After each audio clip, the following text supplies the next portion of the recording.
15 seconds. Guidance is internal. 12, 11, 10, 9. Ignition sequence start. 6, 5, 4, 3, 2, 1, 0. All engine running. Liftoff. We have a liftoff. 32 minutes past the hour.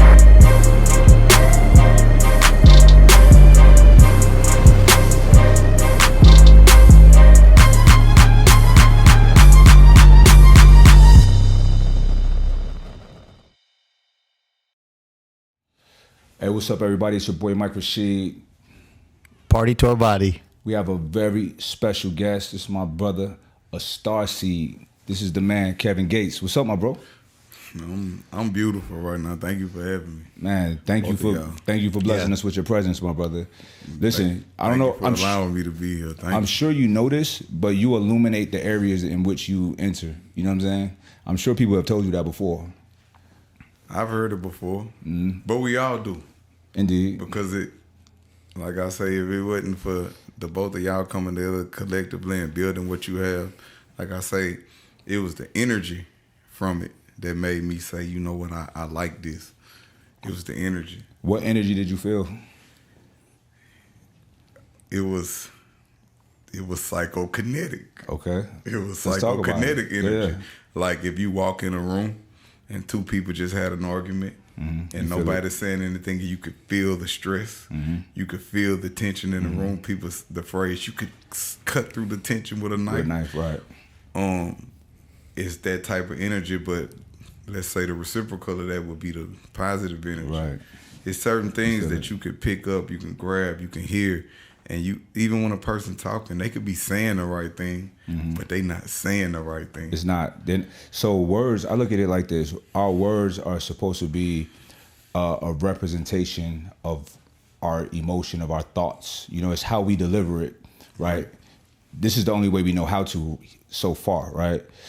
And our thoughts are literally measurable frequencies. It's physical. They can connect nodes to us and measure and identify our thoughts and where they're coming from. So when I was in school years ago, I remember I had this professor. I love this guy. His name is Dr. Carter.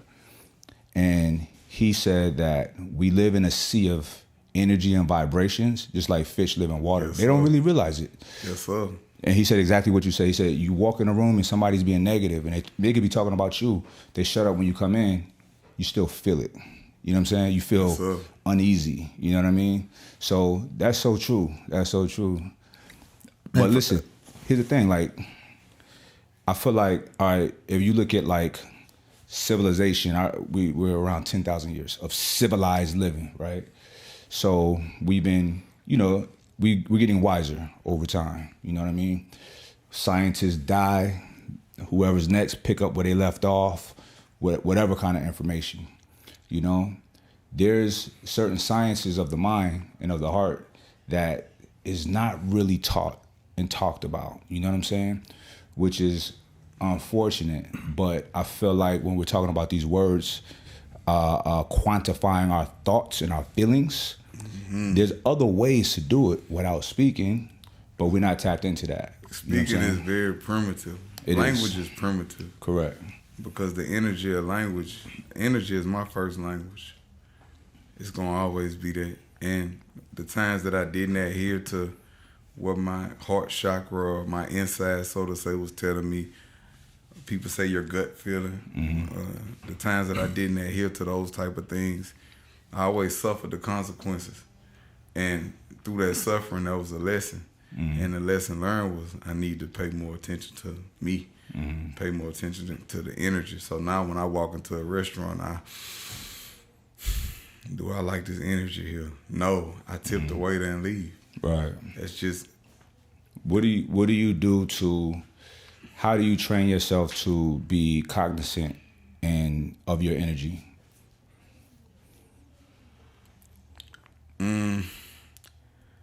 I know this is gonna sound weird, but it's not to you, not to us. But one of the first things I do is I prepare at night to have a great morning. Like my phone's going airplane mode. Right. Our bodies don't even release melatonin like it's supposed to when our phones ain't transmitting mode, and they transmitting all the time, transmitting information. So I put all my phones in airplane mode, and I really allow myself to get rest. When I sleep under the prayer. I sleep under the Quran. I let it play while I'm sleeping. And your body, your cells hear everything. This has been the greatest form of recovery for me. Right. Like, just for me. I mean, other people do binaural beats or whatever your process is. Sometimes I listen to the nature sounds of the rain. Right. That's recovery also for the body. I do that. And in the morning, I never get on my phone. I go straight and get the hard part. I do my workout first, my therapy. I do things that's going to give me energy. I get that done first. Right. Then I start my day. Yeah. And it's Sean just is similar to that with the no phone in the morning. And I can't talk to nobody. I can't talk. I'm an asshole in the morning. I don't talk. Right. Because if I talk, I'm exchanging energy, and that's wasted energy that I could be putting into making myself great. May not be ready yet. Yeah, my father always taught me, like, work out first thing in the morning. He said you're gonna have an advantage when you get to school because the blood flowing. Yes, sir. The brain is powerful. Yes, sir. And you know how it is when me and him we link up early in the morning and train in sauna, and it's like all the ideas. We in the sauna coming up with different. Crazy. You know itching to leave to go to work. That's where my ideas come. Yeah. In my solitude when I'm working out. Yeah. Oh yeah. And I talk to myself out loud. Yeah. I know it's. People be like, I used to be like, man, I know I'm weird, but then I read that all geniuses talk to themselves. Right. Like I ask myself questions, I talk to myself. Yeah, I don't think it's weird. Listen, I talk to myself in hard times, like when I need, because I motivate myself, you know what I'm saying? So whatever hack or cheat that I can do to achieve my goal, I do it. You know what I'm saying? Even if it's putting words on my shirt. I remember I had a shirt that said, "Don't be a pussy." Yeah. So I'm not being a pussy. Like, I got to remember, you wearing that. You know what I'm saying? So you fake? Right. You a pussy? Like, nah, I got this. You know what I mean? Yeah. And, you know, your reputation and people's knowledge of you as a musician and lyricist is like precedes you. So there's not really a lot of need to cover that. Most of us are fans of your work in addition to, like, really enjoying your energy. But what I want to know about and what I had texted you about in the past was, like, this is the culture that we're trying to set, like taking care of your body, honoring your body, health and wellness, utilizing your body as, you know, something that you respect instead of disrespect, because this is the one that you have, and it's going to be a means to achieving whatever it is that you want to do. And I feel like you're really setting the stage for a lot of people by showing them how that can manifest, because you were successful in music before you took this step and before you started taking care of your body in this new way that you've been doing. But I feel like you're becoming more successful now and a better version of yourself. It's unreal. Yeah. It's unreal. And there's a connection there. It's unreal.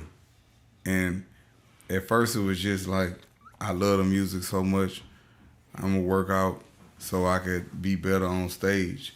But then it's like, I'm going to work out and take care of my body so I could be better in life.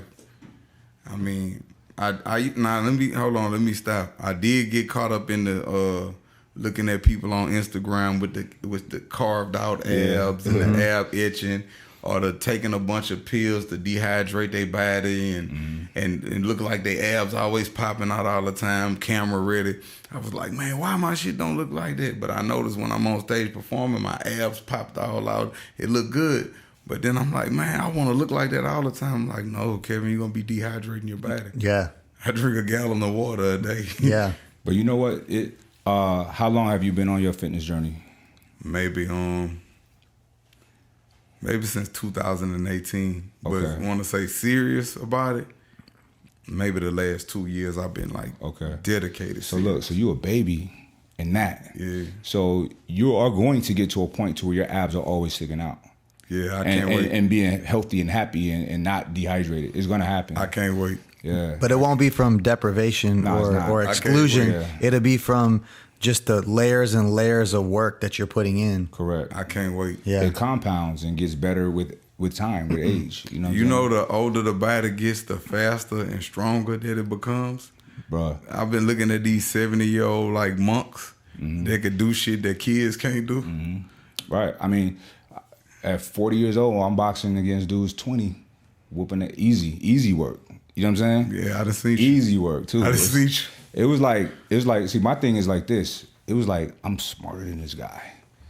That's what you're trying? You know what I'm saying? So I don't even think about like the fact that I'm, you know, my lungs have been working out way longer. My body is stronger. I've been training literally years over you, right? This guy.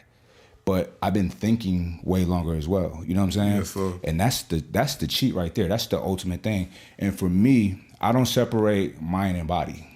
It's the same. It's the same. It's all here. Metaphysical. Right? Correct. So my training is helping my mind. My reading is helping my training. And it's a singularity of one of ourselves. You know what I'm saying? I never separate it, you know? No, you can't. Because the things that we do on a regular and how we do it is how we do everything. It's how we do anything is how we do everything. Yes, sir. Correct. Yes, sir. So, bro, all right, you strike me as a very happy person, right? Gleaming. Were you always like this? No. Let's talk about it. Maybe I'm happy. Maybe you caught me in a great mood because I knew I was coming here. Okay, all right. That's what's up. I'm not always like this. Okay. I mean, I'm not always like this. I've just found a way to deal with depression in a way that makes me happy. Right. As far as finding my gratitude. But like you talking to a person that maybe, we in 2022, you talking about a person in 2020 that wanted to blow their brains out. And I didn't tell anybody anything. Like, I don't do that. Hey, I'm about to kill myself. I don't bluff. Yeah. Like, when I'm going to go by myself, we going to get it over with. Right. And from the first time that I tried to kill myself, I got a bullet still stuck in the top of my head right now. It just wasn't my time. I didn't stretch. What made you, listen, I got to be honest. When I was younger, I used to judge people that killed themselves. But the older I got and when I started dealing with issues, I never had that feeling, but I understood. You know what I'm saying? What drove you to that point of wanting to exit? Well, I was demonized already as a child because of a lot of the things that I had went through as a child. Like, I was sexually victimized when I was a kid, and that made me very, very aggressive and very, very violent.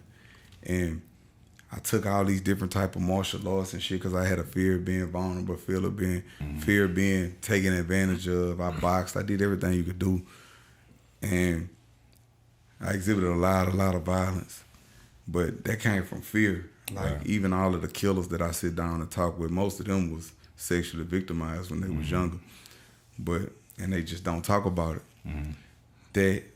Then everybody that I was friends with, they was dying or going to jail, and I was getting the blame for it because they got killed when they was with me or just was seen with me before they got murdered. It's like everybody that came into my life, they end up leaving. It make you feel like you cursed almost. Yeah. Then that happened. Then I guess the relationship with my mother wasn't really how it was supposed to be. It was estranged. So that translated over into every relationship I was with a woman. You know, I can't find nobody that love me the way I love. I love hard. When I love, I'm passionate. And then when it kept going, and you know, I used music as a way of venting, as a form of therapy.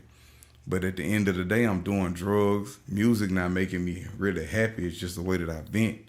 And all of my money going to support people that don't even seem like they truly even give a fuck about what I'm going through or dealing with internally.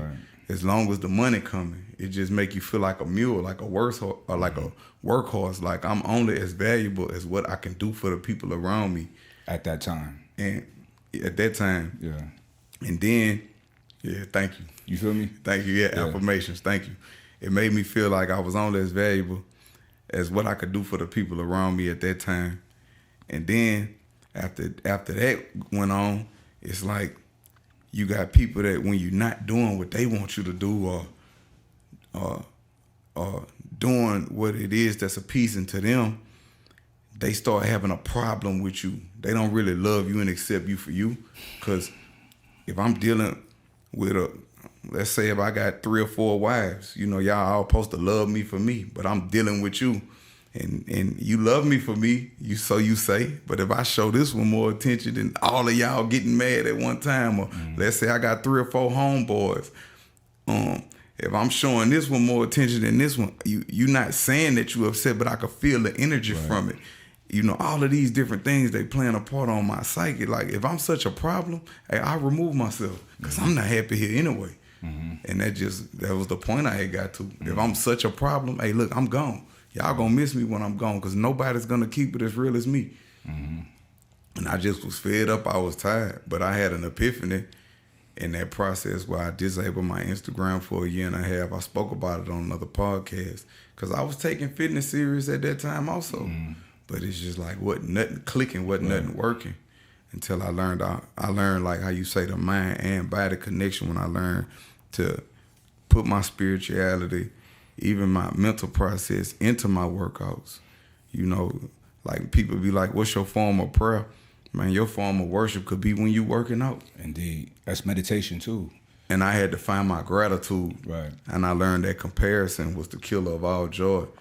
Because I'm comparing my life to other people's highlight films. Or I'm like, what the fuck? Like, they so happy, they doing so great. And I'm looking at my real life like, man, this shit ain't what it's all cracked up. You know what I'm saying? You know what's interesting, bro? Like, that's an incredible quote. And I quoted you the other day on Instagram saying that comparison is the killer of all joy. It is. And, you know, I recently dealt with something to where somebody that I love and I care about was comparing our situation to someone else's situation, right? And I know their situation, and their situation sucks, but they're painting it to this person like it's great. You know what I'm saying? And, you know, it's hard to, like, me as a man, like, I want to be as ethical as I can possibly be with everyone that I love, you know? And people be like, Mike, you a good dude. I'm like, I'm a good dude to people I love. You know what I'm saying? So I keep it 100 about You're that. a good friend. You're just not friendly. Exactly. You know what I'm saying? So, you know, I'm like, so with this person, I'm like, do I bust her bubble about what she don't know? Is that how I get the situation smooth? And I chose not to. You know what I'm saying? And it's painful. For me, it's very hard, very difficult. Sean knows. Everybody knows, right? But I feel like I'm doing the right thing. Even if it's not what I want right now, it's the right thing ultimately. Some lessons are better lived than learned. Correct. True. Some lessons must be lived. Yeah. But, you know, and it's painful to watch a person like that because if it's somebody you love and you care about, as us being chiefs, we are overseers. We are protectors. We're not just here to protect you physically.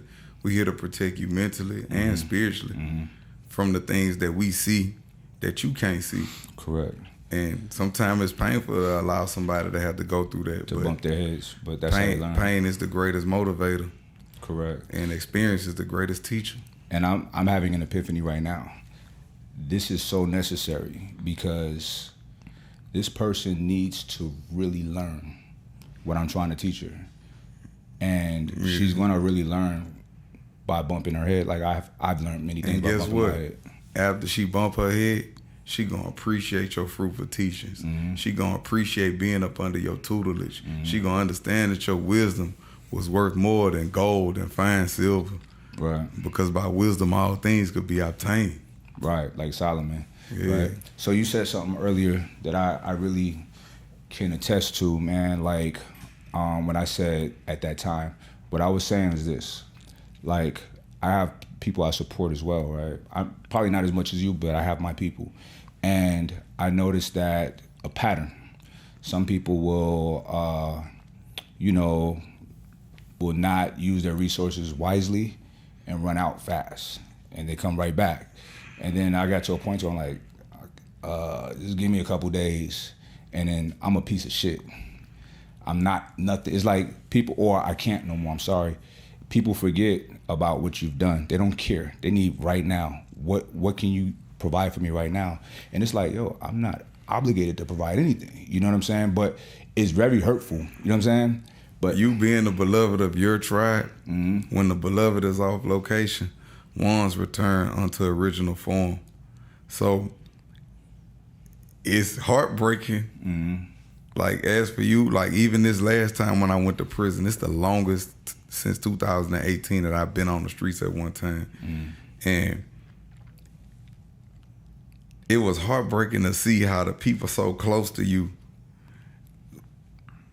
they forgot my sacred teachings. They forgot my ways. It's heartbreaking, and it make you feel abandoned almost. Right. Like, was y'all acting? Like the best actors get the best parts. So was y'all acting all along?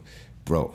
So, I know how you feel. Like that's God. one of the biggest things that led to my depression. Like I was a warrior, I was a gladiator. I did all of this, and this is what I get in return.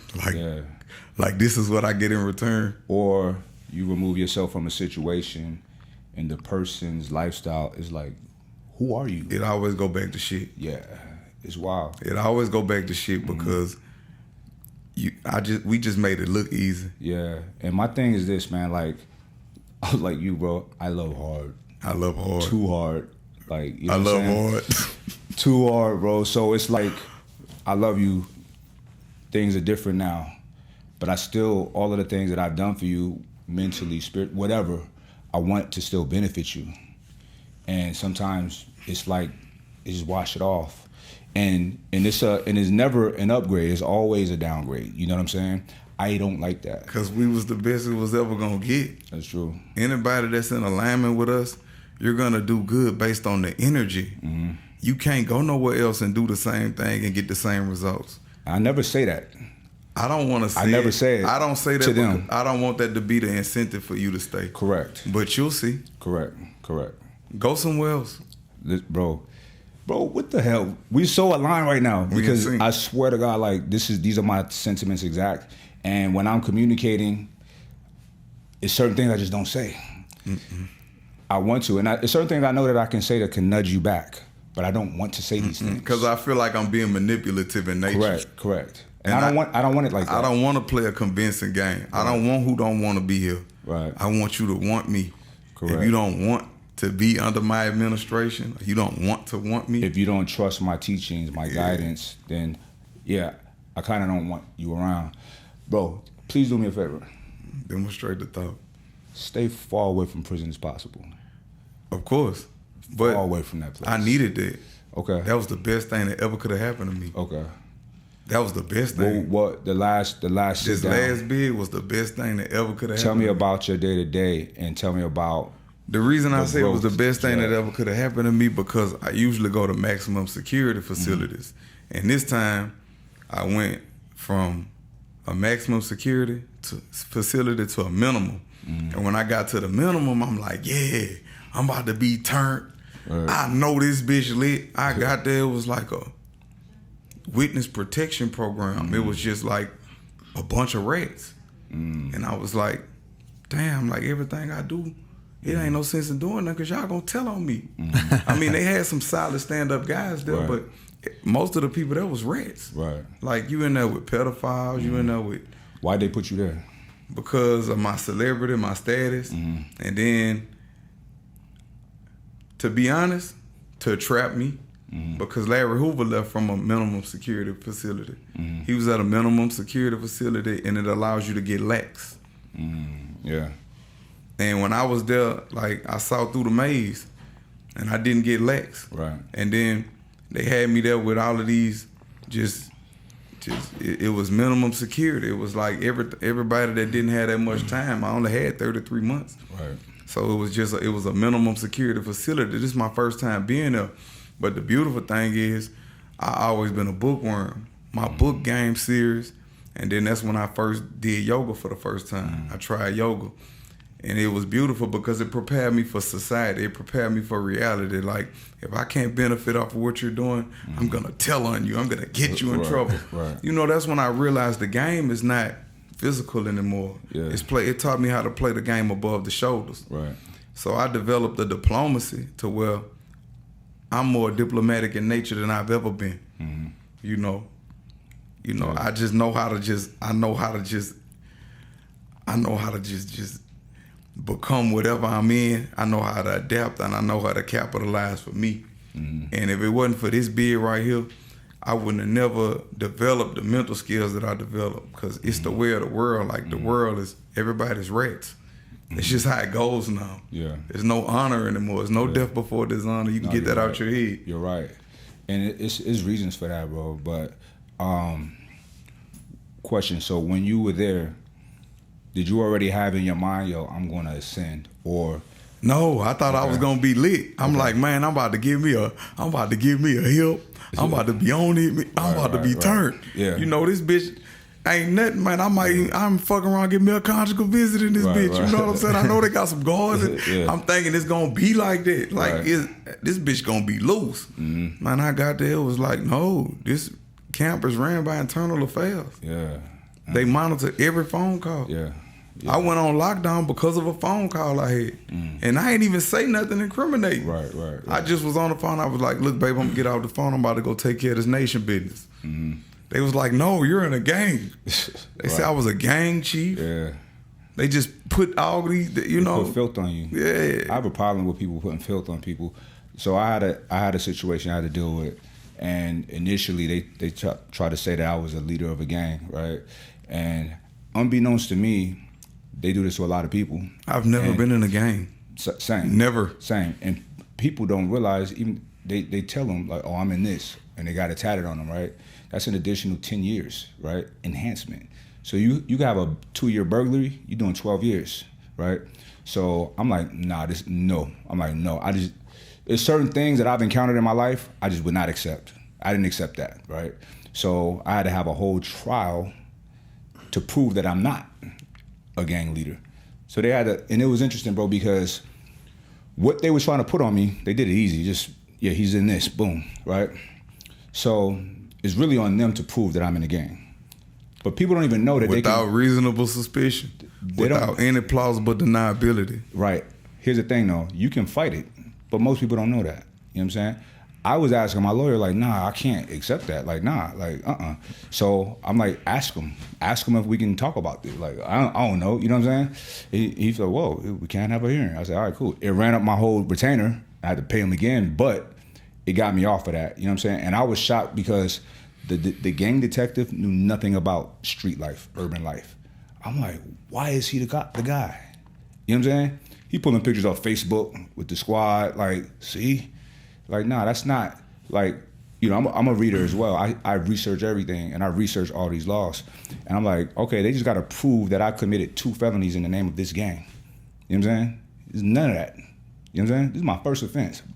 You feel me? So it got thrown out with ease. However, that one little step, most people have no idea they can do and take. And they get an additional 10 years on whatever they've done, and it's egregious, you know? What happened with me was me being Muslim and me leading the prayers. You got all these different gang members that may be involved in different gangs, but religiously, we had the same religion. We practiced the same faith.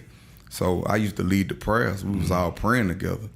And I went on lockdown for leading the prayer with all of these different gang members. I'm just this gang chief now. All I did is lead the prayer. Yeah. I mean, that's all I did. But I never sanctioned any criminal activity. Right. I never sanctioned any type of violent attacks on any other inmates. Right. Nothing was under my sanction. But see, that was a beautiful thing for them to try to punish you for doing a righteous deed. And you only made me stronger. It made you strong. It was thank you. Appreciate that. Thank you. Because the blessings that come after that is tenfold, for one. And I wouldn't be here right now with you today. Their punishment is going to be harsh. I wouldn't be with y'all right now here today had they not been so tough on me. Because it really prepared me for the world. Right. Like when I came, I really understand now that freedom is not you being free. Freedom is you being free in your mind and your heart and your spirit, which is really a privilege for you to be free. It just taught me how to move within the confines of everything in life. Right. And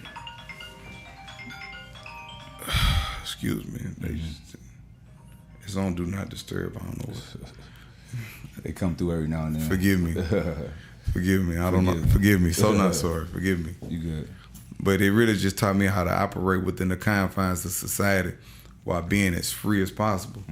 Because it's one thing that I learned, that being my authentic self is beautiful, which you already know. It's very intimidating to other people. Yeah, but being your authentic self is beautiful. Right. And that's the greatest freedom that I learned. That's dope, bro. I had a contingency plan on if I did go sit down, right? So I was like, all right, I can't see this happening, right? They want to give me 15 years. However, if it We're does, not going. However, if it does, I'm Malcolm X. You know what I'm saying? I'm going to get smarter than Malcolm X, like, because you know his story. I mean, he became who he is in the joint. You know what I'm saying? I thought that was beautiful, right? So that was my plan. I'm gonna be so wise when I get out of here, but fortunately that didn't happen. However, things I've been thinking about lately is like, okay, so why didn't you still become Malcolm X? Right. Why do you have to be in jail for that? You know what I'm saying? Right.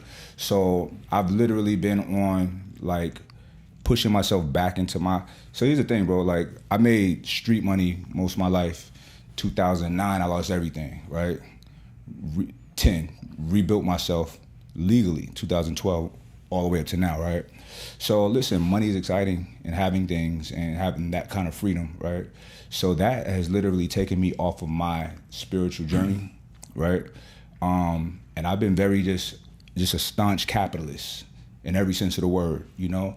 But it doesn't necessarily, it aligns with me as a man to be able to provide for people I love, right? And to be comfortable. But it doesn't align with my spirit, you feel me? Right. So I've been like, I'm a practical person, so I've been taking my steps lately to get back to that type of vibration. And, you know, I was telling my bro, I tell this guy everything, this is my brother right here, but I didn't tell him this yet, but I'm leaving in a month or so to be silent for 11 days. You know what I'm saying? And I feel like that will help nudge me, you know what I'm saying, in a big way. Because it's scary to do that. Because I'm one of them people like, what am I missing? Yeah, exactly. I sleep really late because I'm always like, something going on, what's up? Checking in on this or whatever. So this is gonna be a great exercise for me. I know it's gonna be a lot of pain and a lot of suffering in that, because for me, meditation is painful and I suffer through that. I suffer through the sauna, right? I suffer through boredom. So I'm gonna go put myself in that space intentionally. And I'm not saying XYZ is gonna happen. Who knows? But I'm gonna go put myself through it because I feel like I need, like when I found out my health wasn't super good in 2016, I just said, I'm going back to 1 meal a day instantly, bam. You know what I'm saying? So some things I do need to make big leaps. You know what I mean? That's an act of valor. Mm-hmm. That's an act of valor. And most people don't understand what I mean when I say act of valor. A lot of people can't be alone with themselves. Mm-hmm. They can't. Right. I can be alone with myself. Mm-hmm. I don't need to talk to nobody or nothing. I can talk to myself and figure it out. A lot of people don't want to face themselves. Right. And that's an act of valor. That's commendable. Because through isolation is where we reach elevation. That's when most of my epiphanies happen, when I'm alone. So I commend you on that. Like, that's beautiful. Like, we as men, we need that. We need to go in our cave. Yeah. We need to be recluse. We need to go in our cave, and that's what we heal our wounds and lick our scars, and then we come back out that cave. It's time to eat again. That's real. So look, that act of valor you speak of, the heroic journey. So I've had mine already, right? Yes, sir. However, I need another one. I thought I was good. Nah, we never good. I thought I was good. You know, my father, he had a quadruple bypass in his 40s, right? My father kicked that shit's ass. He was back walking, and when we brought him home from the hospital, he like, take me on a walk. Cause it's our energy. Right. He couldn't walk from here to there without like dying, right? Anything that go on in the body is energy. Yeah. We are energy. For sure. We can take that energy and translate it and transform it into what we needed to transform into. Right. It's just about knowing. Mm-hmm. Yeah. Faith isn't something that you just think and believe. Right. It's that substance in your heart where you know, man, I know I could beat this shit. Right, correct. And that's me. That's my confidence, right? Because I've been shit there ain't before. Nothing. I fought the government. I fought the streets. I've always not survived but thrived, right? And I take a lot of little pride out of that, like starting in a deficit and even put myself in a deeper deficit and digging out of it and ascending as high as possible. But now I've encountered my most formidable opponent, my most formidable, like the darkest of days. I've been in it for 2 months currently, you know what I'm saying? And right now I smile to keep from crying You know what I'm saying? But I'm tormented right now. And it's based on me, on nobody else. It's based on me becoming weak. It is what it is. The past 2 years, I have been eating junk food. I haven't been meditating consistently. I haven't been fasting. We used to fast once a week. You know, all of the things that I haven't been reading. I haven't been doing anything actively to be a better person, right? Because here's the thing, unfortunately, but fortunately, just like working out, I've been working out since I was a kid, right? So I have to do a lot to not just maintain, but to keep nudging up a little bit. You know what I'm saying? I can't coast because I'm so far into being in an elite type of physical condition and mental condition. So it requires a lot from me to ascend. The same with matters of the heart and of the mind, right? I can't just coast and be a regular dude making money. It doesn't work. No. Because you will backslide, you will transgress, and I have done that. I've, like, last year, man, like, some of my behavior was very embarrassing on my emotional outbursts. Mine too. Oh God, You know what I'm no. saying? You feel me? It's very embarrassing to me, bro. And this is my heart. This is my heart, bro. Like I tell Sean all the time, I said, bro, I can't. I'm sitting on the sidelines just waiting on my opportunity to make a great sacrifice for you, for people I love. I can't wait till somebody need a kidney. Not that I want anybody to need a kidney, but I can't. If you do, I'm gonna be pissed if you don't let me give it to you. You take pride in charity and the aid and assistance of others. Correct. It makes you happy to make others happy. Right. However, my activities, my daily living was not reflecting that. You know what I'm saying? Right. So this is where I'm at. I'm at a crossroad right now. Just like when in 2010, I'm about to go to prison, bro. And I had a grace period. I was a fugitive. I went on a run. 7 years. Nobody's gone for that long. 7 years, bro. But that was my grace period to determine whether I'm a good person or not. You know what I'm saying? Or what are you going to do at this time? You know what I'm saying? And it worked out. So I'm at one of those right now. You feel me? And it couldn't be more clear on the things that I was telling my brother in that tea. I said, bro, I know what I got to do. Yes, sir. It's simple, but it's hard. I just got to do it. When a man meets his mission, he and his mission become one. Exactly. Yes, sir. Kevin, when you were in and you were figuring out what was going to be next based on this condition you found yourself, was fitness part of it at that point? Did they let you work out? You couldn't do that yet? I mean, they had weights on the rec yard, but you know me, I wasn't into that type of shit. That didn't happen yet. I came home 310 pounds fat. Dang. What do you weigh now? Like 220 something. Wow. I got a 30-inch waist. Yeah. That's almost 100 Got a few pounds. muscles, you know. Yeah. Working on a few more. Now you right. You know what I'm saying? Yeah. Gotta get to, oh God. Hey, can we stop this? I gotta use the bathroom again. Yeah, that's cool. Man, I love Station this break. shit. We gonna That's be what's in up. here in a minute. You got my phone, son? John, how you think it's going? Shit, look good. Oh, y'all can't hear that? There's a dude running around eating raw meat. Talking about Liver King? Yep. Yeah. I be watching him. Oh, we good? All right, we live. Damn, where did we leave off at, T? We're talking about working out in jail? Oh, yeah. Yeah. So you wasn't even on it. No, I back was then. telling him I was 310 Yeah. pounds when I left out of prison. And when I was in jail, I tried yoga like one time. Like I went to like 3 or 4 classes. I got into it, but I went on lockdown. That's when they said I was this gang chief and all of that. You know, the BS. How long did you have you on lockdown? Maybe like, I forgot how many months. Maybe 90 days or something. I mean, they did a little hearing at the jail, kangaroo court, and found out that it wasn't even nothing. Yeah. You know what, bro? Like, when I had to deal with my stuff, you know, I had to be extradited, so I had to stay here until they wanted to move me. I couldn't bond out here. But they put me in the max security. It's called Twin Tower. No, it's the Old County Jail in LA. It's the worst jail in the country. It's bars. Yeah, the Twin Tower. Twin Towers. It's bar. Ain't there Twin Towers in Arizona too? Oh, okay. Bars. I never seen a jail. I've been in a lot of jails. Never seen bars. Only on TV. It's like right? A light hanging on each tier. You have no idea what time it is, right? And it was, ours was all lockdown. 1-man cells, you get out every 47 and a half hours, 30 minutes every other day to use the phone and take a shower, right? Now, I got out a lot because I was just getting people time for food, you know what I'm saying? So I was always out on the phone, like, what y'all doing? But I'm like, yo, just listening to everybody talking nonstop, never stops. Never stops where I was at. And it was the most ignorant types of conversations I've ever experienced in my life. In the book of Revelations, it talk about when, I think it's Gabriel, throws you to hell. It says, you're going down this I guess, tunnel or whatever, or well, and all these souls, these tormented souls is reaching at you and screaming, you know what I'm saying? I was like, this is hell, literally. You already there. You know? And I was like, maintain, because I felt like it was driving me crazy, you know what I'm saying?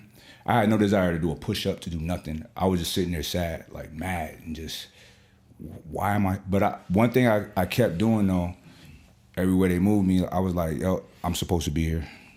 I was mature enough at that point to not be mad, like, I should, like everybody's innocent in jail. Everyone's innocent. But I was like, I'm here for a reason, you know what I'm saying? So let me just find out what it is, you know? And listen, I gotta be honest. It's funny, man, because like you said, that was the best thing that could have happened to you. It was the best thing that could have happened to me too. That's not reality for most people. You know what I'm saying? See, I've been doing time, so this last bid wasn't my first rodeo. I already know how to do time. Like, I don't engage in irrelevant conduct. I don't even talk to nobody because that seems like that slow my time down. Yeah. Like, I'm a get off in a book. If I got a celly that I'm jammed with and we cool, like I got a cool celly, then I might help. And when I say help with my celly, like we might talk a little bit, run episodes with one another. I might help a little bit, but if you ain't just on what I'm on, like I say, I'm up all night, I sleep all day. It depends on what kind of facility I'm at. And then me, I'm penitentiary rich in the way I go, so my locker gonna be full. And I'm gonna find the people that's indigent. Don't nobody love you. I'm gonna put $100 in your account. You keep the 20, give me 80. So I'm never really going to the child hall or nothing like that. I'm gonna live out my box. And then I always want me a top rack because I don't even want nobody coming sitting on my bunk even talking to me. And then once I like Rashid Mead had did this Vampire Academy. I'm super into that. It's like that's like my Netflix series. Right. You know what I'm saying? I'm trying to see what's going on. And, you know, if you get you a nice book game, shit, about 90 days in shot pads, you know. Then by the time I get shipped to the next facility, you know, it's 90 days, you know, you done came home, you done walked it down. I don't get on the phone and I don't watch TV because that slow my time down. Yeah, I did a lot of phone. I was trying to make money while I was in there. So I'm guiding people. Like, when I shout out to my boy AD, he was running my social. I knew exactly which pictures. I said, say this exactly. You know what I'm saying? I'm organizing that. But one thing I noticed, like, I've been locked up a bunch of times, but never for no real time. I always got out. But this time when I got moved to Arizona, you know, they had me in another max security place, right? I'm like, why? I rode a kite, like, why? Because nobody in there wanted to follow rules, so they was all going away forever. And you don't follow rules, we're all in trouble. You know what I'm saying? So y'all stayed on lockdown probably. That one was locked down half the day. So half the pod is out, while the other half locked down, and vice versa, right? So I just wrote, and my biggest concern or fear was, you know, defending myself successfully and getting in more trouble. Somebody making this vacation longer than what it got to be. Right. So, and it was real hot in there. It was real volatile. And it was just a matter of time. So I wrote a kite like, look, it was a nice letter. I don't understand why I'm here, right? I thought I was supposed to be presumed innocent until proven guilty. I'm a businessman. I need access to the phone. Yeah, I have no priors. So what's up? Shit, about a week later, they moved me. I was like, cool. They moved me, but in the medium is kind of more fucked up because everybody's free. My first night, chow, beep, beep, beep. I hear somebody's strap fall, somebody's knife. I'm like, oh my God. I could just feel it, right? But it was cool. It was chill. You know, on the West Coast, there's a lot of politics, so they try to make me, the blacks tried to make me their leader. I'm like, I'm cool, bro. You know what I'm saying? That's y'all thing. I ain't here long. With the BGF. Yeah, but one thing that was cool, though, it wasn't even that. It was just like, on the West, it's going to be like, This the brothers, the Woods, and the Essays. You know what I'm saying? And the guards set that up. But anyway, one thing that was interesting, and I kind of like... It is real structured. It's real structured when you get on the West. Yeah. Well, it's structured everywhere, but... It's very structured racially here. Yeah, it's super structured. And I understand why it's like that because it's what works. Mm-hmm. Like the prison, the inmates make the rules, and it's really what works. It's just what works. Yeah. You know? And then I guess the way I move, me just being a God, I create my own environment within an environment. I did the same, bro. I don't... So look, so you know how the politics go. Like, you can't share food with different races. My cellie was white, and he was cool. Matter of fact, he told me, like, the first night, we had a good talk. And then the next day, the Woods, those the white boys, he said, hey, just to let you know, the Woods, the meeting was about you. First fight, everybody jumping you. I ain't tripping. Thank you, though. You know what I'm saying? Because I really feared none of that, right? I'm like, all y'all like, come on. But anyway, so I'm getting a spread made. I had the money. I was prison rich, too. You know what I'm saying? So I'm giving all the supplies for the spread. And I told him, I said, make me 2 and make him 2. And dude, like, okay. So I kind of changed rules in there for myself. But here's the thing, though. One thing that I noticed was, like, what made me sad. I wasn't sad for me because I was going to fix my situation. But I was sad for people in there because I can see that people really wanted to be better. They had no way, though. You're coming back.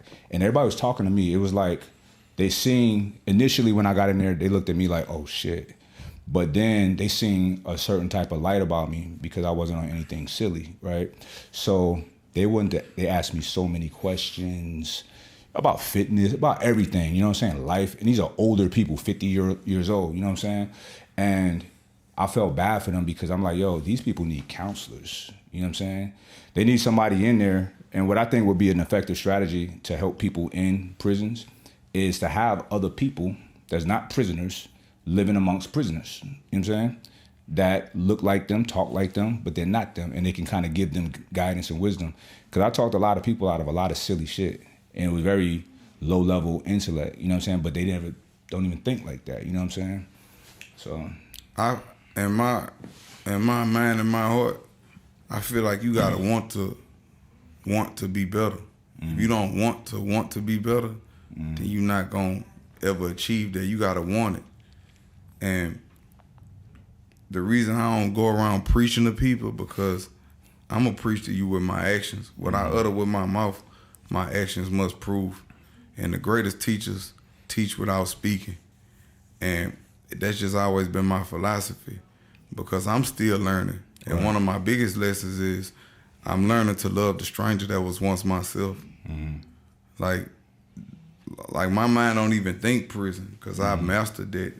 Any facility I go to, I'm gonna be in a leadership position because I know how to do that. That's not nothing.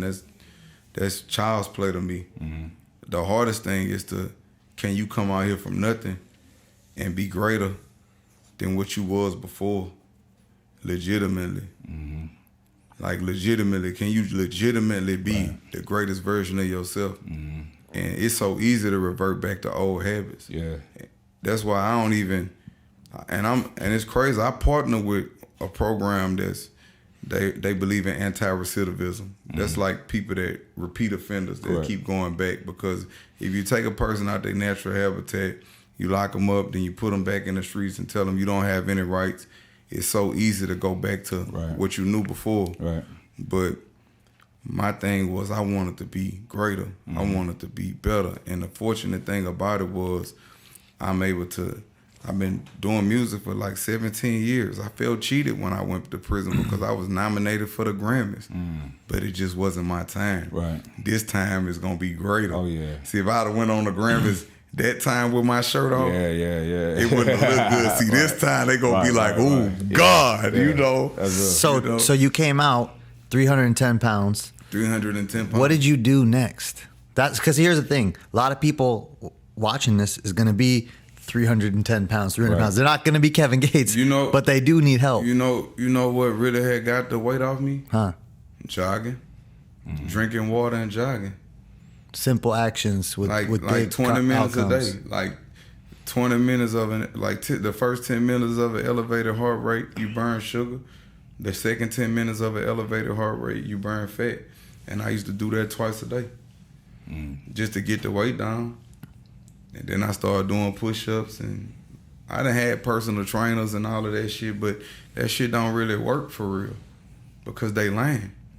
Yeah, but you see the thing with most trainers, they don't care. They're just like, telling you to do shit. I was fat. Like, you can't get a person that never been fat before to tell me how to lose weight if I'm fat. You've never been fat. I know fat people that don't even eat a lot. They just fat. Yeah. So, like, how can you help me? But here's the thing, because I've never been out of shape. But I've gotten fat people fit. You know what I'm saying? Yeah. It's about a certain level of intellect of that matter and really caring about your person. Now, when I first started being a personal trainer, I had to. It was like I couldn't do it. It is no disrespect to personal trainers, I swear. But the ones I had, but a lot of them are was lame, full bro. of shit. No. And you know what they did? Most are. Once I did the work for myself, like, they took the credit for it. You didn't do this. I was still fat when I was training with you. Yeah, bro. Most are. Let me get that out there. And I'm not taking a shot at no personal trainers. I know it's probably some good ones. But they lie. Yeah. But listen, they lie. You don't, like he said, you don't care. You don't really care. I don't care. I had a guy. He was my guy, man. I would do like training, and then you pay a little extra for nutrition. He didn't have the money for the nutrition. All right, cool. So, and how I was doing it was based on performance, right?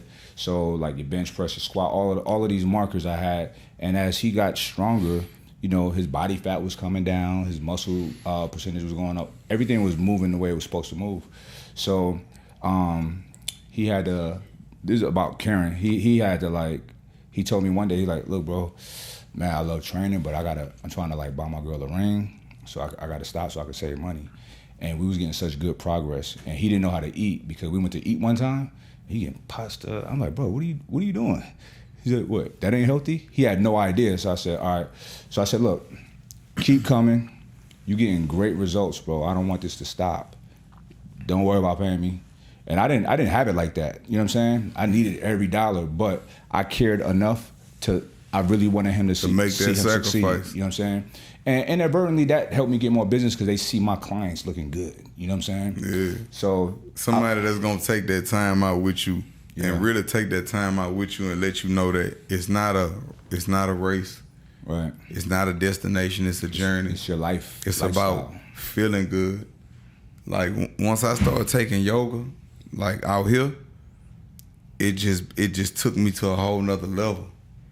Because, you know, she always taught me that it's about the journey. And she was like, do what serves your body. And then I started doing what served my body, and it's like, it gave me more stamina in the gym. It curbed my eating. It did all of those things, just simple things like stretching. I didn't know nothing about no stretching or nothing like that. So it sounds like what really lit the fire for you and put you on your path was developing a love for yourself. Yeah, like was caring about yourself. I'm learning to love again the stranger that was once myself. And then another thing I tell people, don't just go try to eat healthy. Start supplementing it in small increments. Start taking out some things and supplementing them. And then as you notice your performance getting greater, what made me stop drinking sodas and shit wasn't, man, that's bad for you. I noticed my performance was off. I noticed my circulatory system, my cardiovascular, all of that was off when I was drinking sodas and shit. So that's what made me stop drinking sodas. I noticed eating too late at night. I was like still sluggish when I wake up in the morning. I just started noticing these things about myself. Mm-hmm. One meal a day, I feel good. You know what I'm saying? I started noticing when I go to the gym with an empty stomach, when I just get up in the morning, drink hot water with key limes, and I go do abs, I feel amazing. Like when I just work abs first, I didn't know that your abs was your central processing unit. I didn't know that through your chi, this is what gives the body energy. You know, and it just kept leading me on this journey. I started, like he said, looking for hacks. Like even semen retention, I would retain semen whenever I was training for a fight or something like that. But then when I started just making semen retention a lifestyle, it turned me into something different. Like, different. What did you feel like was what you gained from that? Because I have a different perspective on it. I can move things. Mm-hmm. I can move things without any physicality. Mm-hmm. I could just move things. Mm-hmm. It's my life force. Mm-hmm. And I don't want to say too much, but I could do things mere mortals can't do. Say it. Let's go. I could just do things they can't do. Okay. I spoke about one thing on a podcast when I was talking about how this lady, her car was stopped, and I started her battery with just my hands, just my touch. Started the car battery. That happened. I done did that more than once. Recharge batteries. Listen, I would never. Now, I'm the type of person, just to keep it 100. I need to see it. I need to see proof. Yeah, of I'm a skeptic. Everything. I'm a skeptic. But I would never say that something can't happen, especially something like that that's feasible, because we're operating with so much electricity in our body anyway. You know what I mean? People don't realize this, bro. I'm so blown away by, like, we got these lights plugged in the wall, right? These microphones, all this technology, but we're technology. We're not connected. We're not plugged into anything. You know what I'm saying? I'm really blown away. I always talk about this, how a man and a woman can come together and some fluids and chemistry from the man and the woman can combine, and then a life comes out of it. That's God. A life. Like the holy divine feminine energy and the masculine energy together is God. That's why I don't do that feminist movement and that alpha male shit. That's bullshit. Because when you really are alpha, you ain't got to proclaim that to the world. Yeah. You just a man that been hurt or been scarred by a woman. So you have a disdain for women. So you exercise your toxic masculinity by her. You're gonna live by my way or no way. That's weird. That's toxic. That's weird. Then you got the feminist movement that all men are dogs and they not. That's just, it don't work like that. It's about balance. Right. That holy divine feminine energy and the sacred masculine energy together is God. And when you practice semen retention, it make you so sacred to where when you look at a woman, you're not looking at her from a standpoint of lust. You looking at her from a standpoint of sacrecy, because you protecting your energy. Right. So it's not, you're not giving off creep energy. You're not giving off creep vibes. Yeah. She's not an object of masturbation to you. You know what I'm saying? So what could you give me that's intangible?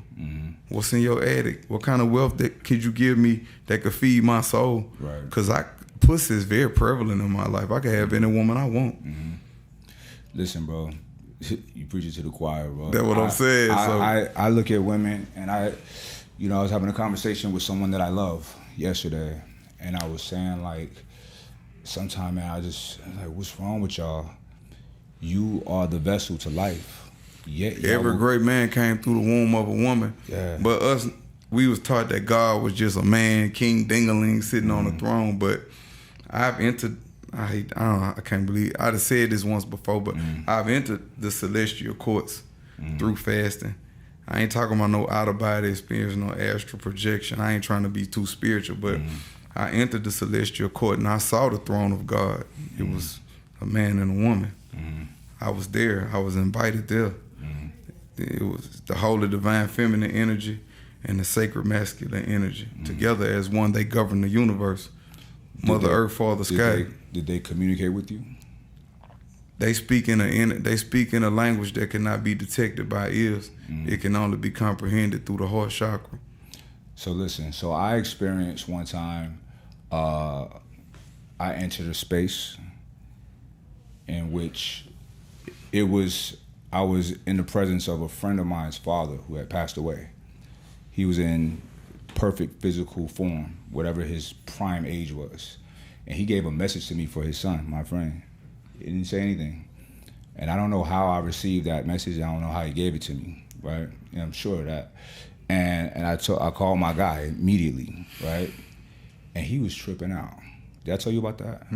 He was tripping out. You know what I'm saying? That day was one of the best days of my life and very transformative. I dealt with other things that day too, like with my son, with my friend out there, T, and also just professing my love and my care for people close to me. you know, and also dealing with my demons that day. It was like an 18-hour intense therapy session, I guess. And but I entered a space as well. I don't really talk about it except for a couple people that I'm close to, because people, it just kind of came out. They don't get it. They don't. I didn't want to say anything about it. Nah, it's fine, bro. It's because these are things that are typically written off. And I'm the type of person, since I am a skeptic, I used to write everything off, but now I don't. I entertain a lot because I don't know everything. I don't know shit. I'm a baby. You know what I'm saying? And I want to be open to receive wisdom and information, and not be not be arrogant as if I know everything, because I know very little. You know what I'm saying? So yeah. I think being a skeptic is a beautiful thing, because it's like being a skeptic makes you investigate. It makes you ask why. And when you ask why, that's how you get to truth. You have to ask why. Right. So being a skeptic is not a bad thing. No, I don't think so. And the body is electric, like you were saying. They got people, once I talked about the battery thing, they had people sending me DMs of people lighting light bulbs with just touching it with their fingers. Why not? And it was like, they was like, man, you was telling the truth. People think you crazy. I don't care what people think. Yeah. I'm winning. Yeah, not for sure, bro. Like, I can stop rapping today. I'm winning. Yeah. Like, I took a year and a half. I disabled my Instagram. I'm winning. It's the energy that allows me to win. Right. I went to, what I did, 2-3 bids since I've been making music. Any other artists, they do a bid, it's over with for them. Right. I'm still winning. Yeah. If you look at everybody in the game, they emulate everything I do. They got people rocking feathers now. Yeah. Nah, with braids in their heads now. You know, people go and get, you know, and it's beautiful because it's not like, man, they copying off me. No. Nah, they're influenced. I'm inspirational. Yeah. And I think you don't even have to give me no credit for this. I seek no validation from mere mortals. I don't seek no validation from them. Yeah. And you have the ability, which we were speaking about, to also influence a lot of people with taking control of their health. And people will see you now. If they saw you the way that you walked in today, they would never know that there was another version of you that was not this version. Right, brother. It looked like you've been like this for your whole life. Look the same. Yeah. I could show you old pictures of me, my skin, everything. I don't even look the same. Right. We've seen it. When people see me, they like, I just was back in my old neighborhood. And they told me, they say, when you walk in the room, they say, we could feel it. They say, you different. You don't even look the same. You just look different. I say, because I am. And that's been a process. It wasn't like, that's the thing I think people really need to get, is that it wasn't just a split-second thing. You had to commit to this journey, and you said it's the journey. It's not. There's no destination. It's not a destination. Yeah. And I'm not even seeking. I stopped seeking results in my body, my physicality, how I look. I started seeking results in how I feel. Like the greatest elevation. You being elevated and ranked. That's what do it for me. Yeah. That's like even when I'm doing yoga, when I go in a pigeon pose, the first time I did it, I just cried and cried and cried. She came and put her hands on my back. She say, what you feeling, the energy you feeling is not your own. It's psychic debris. It's okay to release it. She say, most of your emotions are harbored in your hips and our gut and our hips. That's why most of our emotions are harbored at. It makes sense. She was telling me about the right side being masculine, the left side of your body being feminine. So I was like, I can't really, I was saying my left leg not as flexible as my right. She said, I wonder what it's trying to tell you that you need to release. That's the question that she asks, and that's the question we should be asking our bodies. Our bodies know more than us. We don't know. We don't know how our stomachs truly process shit. Yeah, and it's interesting, man. Like, less is more in terms of the body. Yes, sir. When you look at throughout history, from many different great nations and civilizations of people, you know, it could be somebody could be having epilepsy. They'll lock them away, right? In dungeons, and it stops, right? Fasting. It's the fasting. They didn't know that though. Fasting is the cure for all things. And now we have the biggest issues is diabetes, type 2, cancer, heart disease. Oh, that's dietary issues. It's reversible. You know what I mean? It's preventable, but shout out to Dr. Jason Fong. I'm a fan of his work. Right, he's a doctor in Canada. And he specializes in type 2 diabetes, heart disease, things of that nature. He's fixed so many people by adjusting their nutrition, having them fast, a lot of fasting. You know what I'm saying? And getting them off of so much meat. He don't put them on completely plant-based, but these are things that we can do. And I tell people all the time, I'm Benjamin Buttons. You know what I'm saying? I know other people like me too, and there's people all over the world in these blue zones, these centenarians, people living over 100, and it's normal. They have their wine, they might even smoke a cigarette. But there's so many other things that they're doing to accelerate, to, mitigate dying and add life to them. There's people that only eat one meal every 3 days. True. And they surpass this. Look, there's people that eat this different type of fasting, whatever they want one day, and don't eat this day. Whatever they want, healthier than most people. You know what I'm saying? And then they got the people that I don't know. Well, I know you know about it. The breatharianism fasting. I don't know about that one because I seen a program. You familiar with Hamilton Morris? No, sir. He's dope. He's a chemist, and he also has a show. Well, he had a show on Vice called Pharmacopoeia. Hamilton's Pharmacopoeia. And his field of study is anthropology and drugs, right? The pharmacology of drugs, psychedelics specifically. He's dope. And his shows are very beautifully produced. There is art in the delivery of his shows. But he's a good human being. And his whole thing is articulating like the facts on drugs outside of what the governments try to teach us, like put us in fear of them. But like, nah, stop that. And showing the facts. But anyway, he had an episode where these guys claim to be breatharians or whatever, and they were in Germany or somewhere, and they were doing Xenon, like with some lights. Xenon used to be an anesthetic, right? And it makes you laugh or whatever. It makes you just in pure bliss, right? So it was disgusting, but these guys, they're breatharians according to their word. They came on there and they did the Xenon and both threw up in the mask. Why do you have food in your stomach? You know what I'm saying? I don't know if that's actually sustainable. You know what I'm saying? How I earned this feather that I got on right now. Mm-hmm. When I went and sat with a tribe, this is a golden eagle feather. Mm-hmm. My chief blessed me with this. I said 4 days I didn't eat or drink anything for 4 days outside. And he told me whatever happened, if it rained on you, it's meant to rain. If the ants bite you, if the sun come out, you get hot, you get cold. Whatever you go through is meant to be. Mm-hmm. And it was beautiful.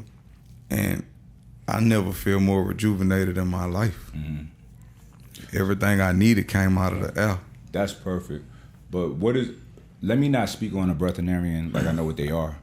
There's people that don't eat or drink anything. At all? At all. They don't eat or drink. It's a dry fast. For how long?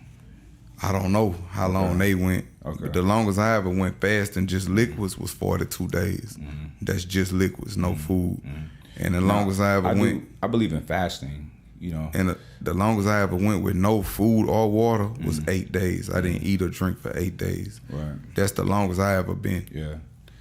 Yeah, there's someone I read about who fasted 100-something days, Like that's dry? Yeah. I think, no, he had liquid, maybe water. Yeah, he had liquid. Water. I think. Just water, no vitamins. Like nothing. me, I did liquids. I did water for 42 days. Did water.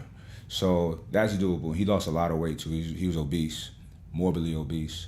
But for someone to say they're not taking anything ever, okay, let's see how long. Let's ride it out. I didn't make it past. I didn't make it past 8 days. Yeah, because our bodies need. See, my relationship with food is not like most people. I'm not a foodie. It's just a source of energy. I am. See, for me, it's a source of energy. You know what I'm saying? I'm gonna have rich toast when I leave here. But look, bro. See, I feel that, but here's the thing. I like what I like. So if I get in a space to where I'm just loving this food, I'm gonna indulge. You know what I'm saying? Yeah. So I don't want to do that because I don't like when I eat too much. I feel terrible. I'm in a bad mood. Can't think straight. Tired, forgetful. So I just don't want to stay on point at all times. You know what I'm saying? Yeah. Kevin, on that journey when you were going from 310 to 220. It's such a big change. What was hard for you? Was it just a matter of committing to the time? Pepsis. So giving up, so putting aside the soda or the sugary drinks. I like Pepsis and cheeseburgers. Did you do diet? That's a nice combo. And then I had to move my to make Sunday just my cheat day. Yeah. Because I noticed that when I started getting serious about it, it started affecting my work ethic in the gym. When I was sluggish, I used to think I could eat whatever I want and just go get the same performance. You can't. Mm-hmm. Even with rest. I thought I could just leave the studio at 12 a.m. and go to the 24-hour fitness at 2 a.m. and you can't. It's not going to be the same. You got to get your rest. Yeah. Yeah. Bro, I really hope you spend some more time out here because I would love to get it in with you. My energy, to be honest with you, my energy is shifting me back here. Mm-hmm. I was supposed to be, if Brandon Marshall, if you watching this, don't be mad at me, brother. I was supposed to be with him. Right. In Florida right now. Oh, okay. At his training facility. Right. But my energy and my heart shifted me here to California. Okay. Because he do the hot, cold therapies. Yeah. He do all of that like at his training facility.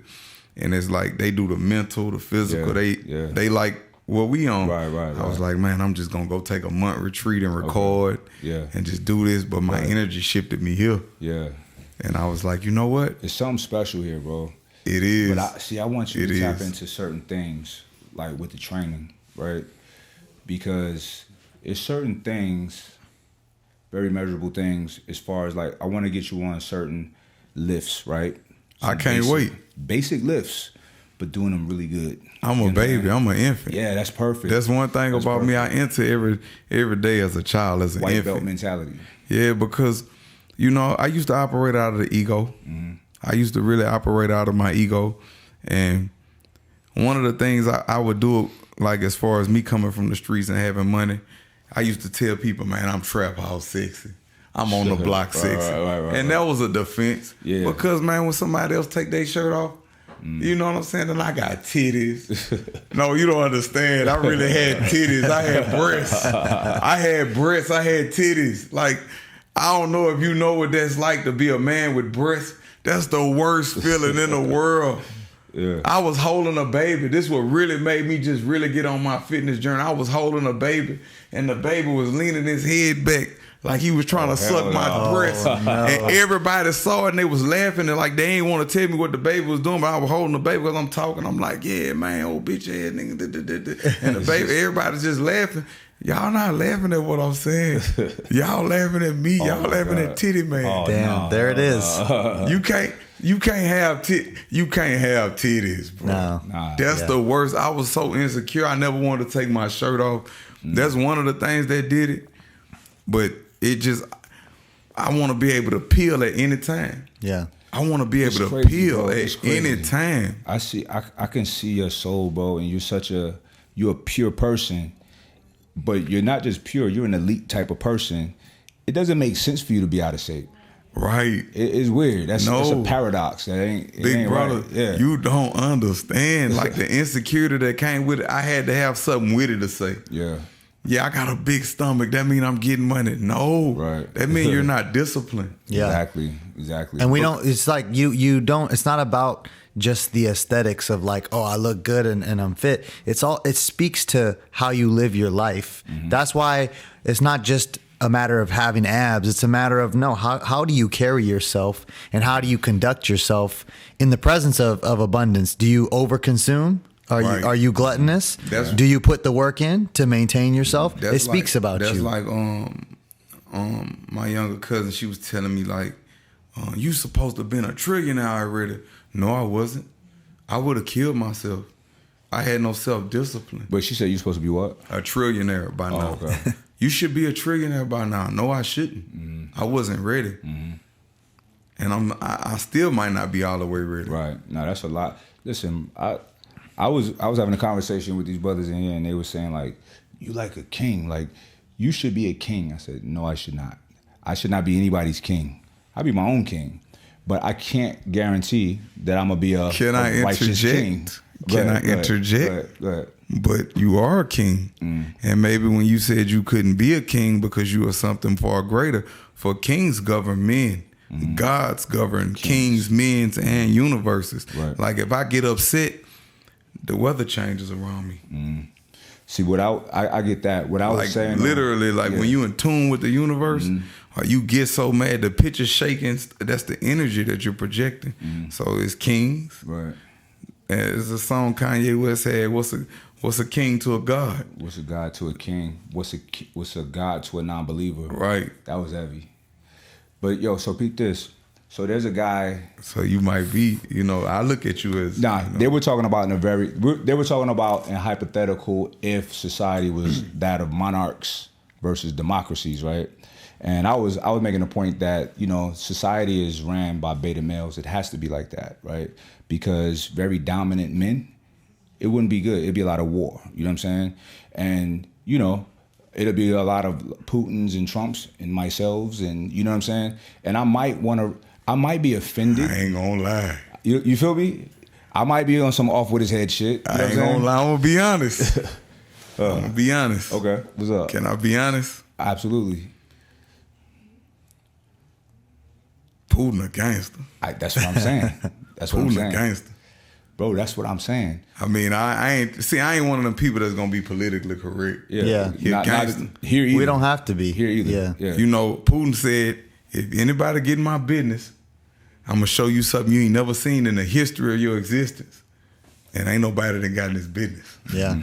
Yeah, They're approaching the situation with careful apprehension. I'm just being honest. No, I agree with you. That's why I said He's a gangster. That's why I said for the greater mankind. It's like anybody that died for what they believed in. Holy men, no matter what when I say holy, that just mean like a belief system. No matter what it is. Right. I got a brother and he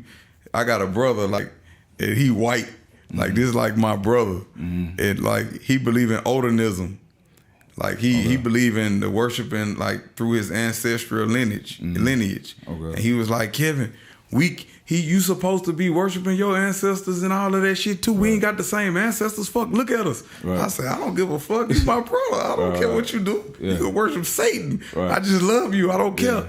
So it's like men that are holy that cannot be bought. They have a belief system in which they cannot be bought, such as Bin Laden. They was like, so what do you think they're gonna do when they catch you? Don't ask me no rhetorical questions. I'm gonna die for this. And that's what I believe. I'm gonna die for this. I'm gonna die for what I believe in. I ain't gotta go around beating on my chest telling you I'm gonna do it. It's Listen, just when that opportunity presents itself. That's the most, in my opinion, an ideal death. That's what it is. It's die glorious. exactly. That's like all of the leaders all over the world, like Alexander the Great, like Hannibal Barker, like Saddam Hussein.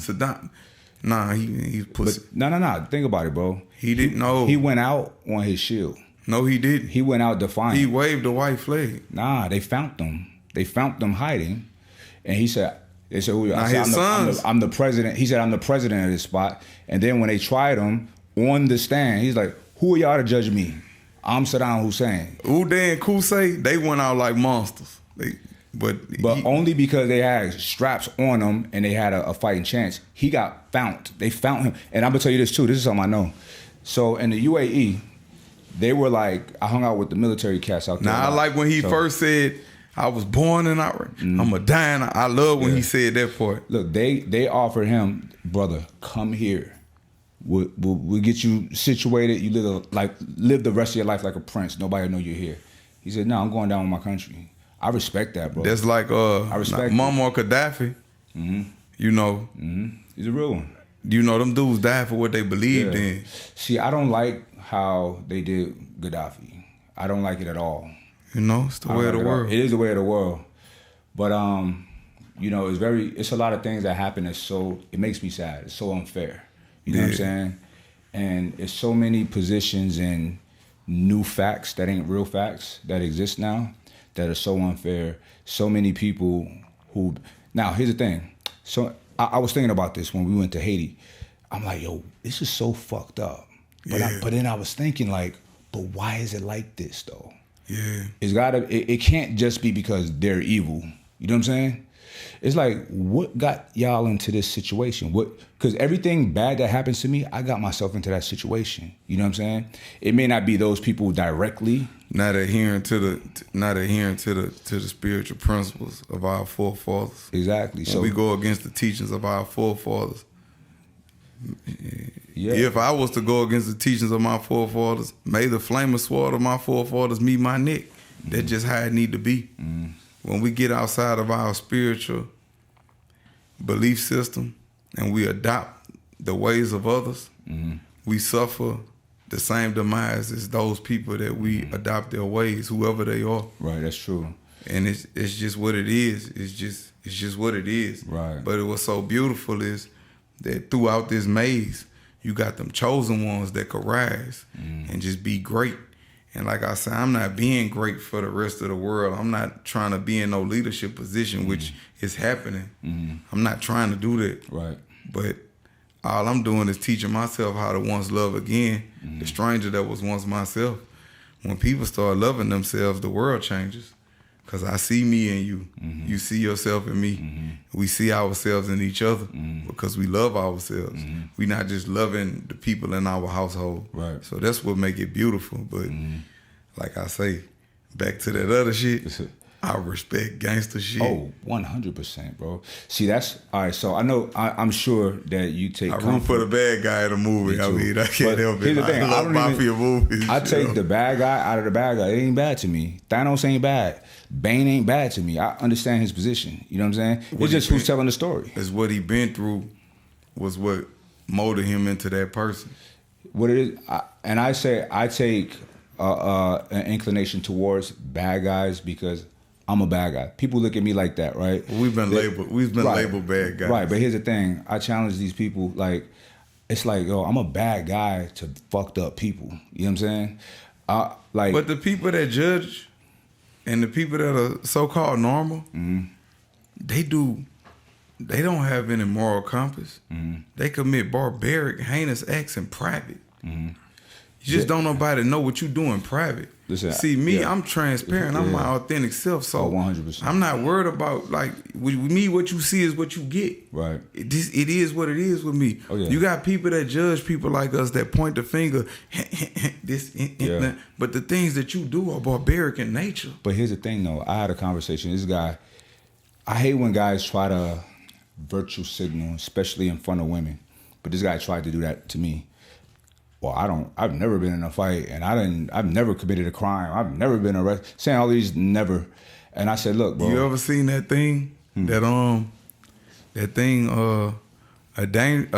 safe man is not a good man, but a dangerous man is a good man. That has self-control is a good man. Right, yeah. 100%. I get that. But I took it a step further with this guy. I said, okay, you've never committed a crime because you're a pussy. You're afraid to. Oh, God, no. You understand what I'm saying? It's like, not saying that that's the best thing to do. Oh, God, no. But you're afraid to. You know what I'm saying? I just can't talk to nobody like that. I can't do it. So I said, you know, I've dealt with what I've dealt with, bro. Like, I'm not afraid of any. See, people are afraid. I have a friend, and he's a good friend of mine. And we was having a conversation in 2020 when all of the racial tension was going on. He's white. And he was like, well, I just don't understand why if the police is telling you to do something, you just don't do it. I said, no. I said, because your perspective of the police and mine is completely different, right? And that's a man. So if a man, listen, this is how I live my life. This is my son, right? I let this dude to death, right? I don't expect him to just respect me because I'm his father. Right. I have to treat him with respect to get his respect. Yes, and that's sir. how I deal with him, right? So I don't care if you're a police, you're a president, whomever, if you're not dealing with me with respect, I'm not going to respect you. So I'm not going to listen to you. You know what I'm saying? So that's my position. And some of these people, they don't understand it, and that's okay. You don't have to. You know what I mean? These kind of people never take any great risk in life. You know what I'm saying? So nothing great ever happens to them. You know, like, for instance, when I was dealing with my case, if I would have just went through the system and let them railroad me, I'd be in prison still. You know what I'm saying? I said, nah, y'all not gonna do that to me because that's not right. You're gonna fight. So I fixed it myself. And that's what a lot of people, they're afraid to fix things themselves, even if it's unfair. If it's unfair, I'm really gonna fix it, regardless of your rules. I'm gonna fix this. Not to keep talking about prison, but one of the things that prepped me on how to deal with the police was prison, was being respectful. Mm-hmm. Like, even when you disrespect me, I'm gonna still be respectful to you because I respect myself.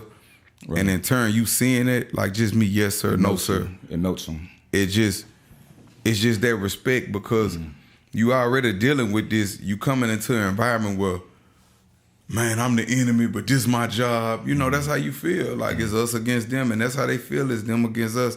But just with that respect, like, even when I be seeing police now, like, I'll be like, what up, big man? Don't work too hard. Right. You know, that's just me being respected. Because they people too. Yeah, so that's one thing.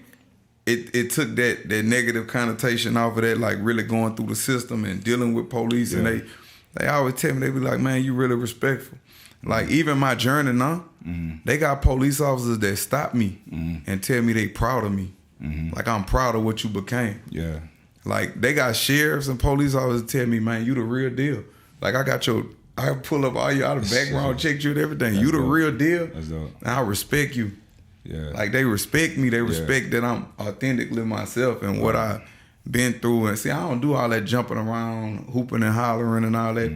That's that nigga shit. I just don't get off into that because that don't get no results. That's not gangster to me. Yeah. I don't do no talking. Right.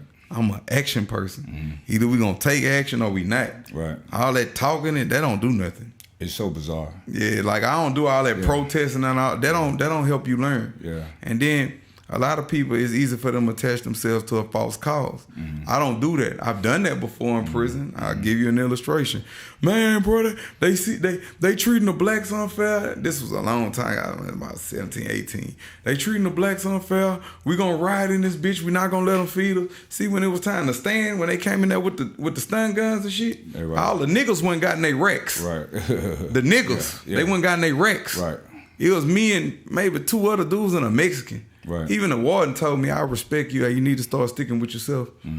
Yeah. You a man, I respect you. It's real. Men respect men at the end of the day. Right. So whether you wear a badge or not, if you got a dick between your legs, I'm gonna respect you as a man. I don't want that to sound like that previous conversation, like I have anything to do against. Oh, not that. I'm just, but I get a lot of flack for that too, though. Yeah. You could have said Black Lives Matter. Who the fuck they matter to? Yeah. We kill each other all day, shoot each other all day, and then once a white boy kill one of us, it's a problem. So, like, I get a lot of flack. I'm on that.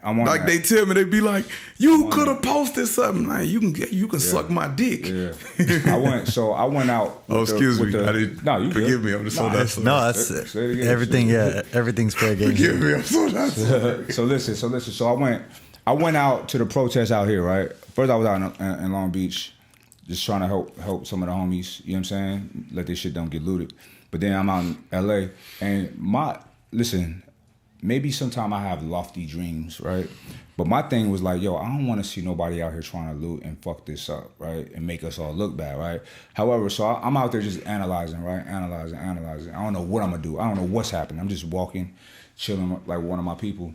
And then a cop, on one of the days, he was the chief of, I forgot which department, but he actually hit me up on Twitter. I don't know if I told you, but he came and he was like trying to give instructions because they invoked a curfew, right? And they was out there in full force and they was ready to fuck shit up, right? He's like, look, he basically was saying, I'm paraphrasing, he was being very nice, like, yo, we don't want to fuck y'all up, so please leave at 5. Because if you don't, we're gonna fuck y'all up. You know what I'm saying? He said it very nice though, right? Yeah. So, but people wasn't hearing, it was hot. People were just, so I'm like, I'm right here to him, and I'm like, sir, like, just take a knee. Take a knee. You know what I'm saying? Like, show some humility to the people, and they're gonna listen to you because they was talking over him, right? So he looked frustrated, and he took a knee, bro. You know what I'm saying? He said, can I talk to y'all now? They start clapping. So whether he meant to do that or not, I don't care. I shook his hand, right? And it was press that they happened. Somebody took a picture of me shaking his hand. I respected that, right? Show respect. That was hard for him to do. Yeah. So I posted that picture. You should see. Men greet men. You should have seen the comments. But I get a lot of flack for that, like, because something happened over here on this part of the world. You feel like I'm supposed to get up out my bed and jump out. Hey, listen, I'm not. Listen, I'm not triggered. Yeah.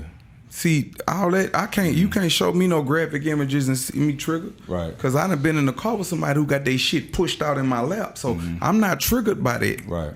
By seeing these type of images and graphic images to have me in a mental, emotional uproar, to abandon my children and be running around holding a goddamn sign. I'm not with all that. That's not how you get results. Yeah.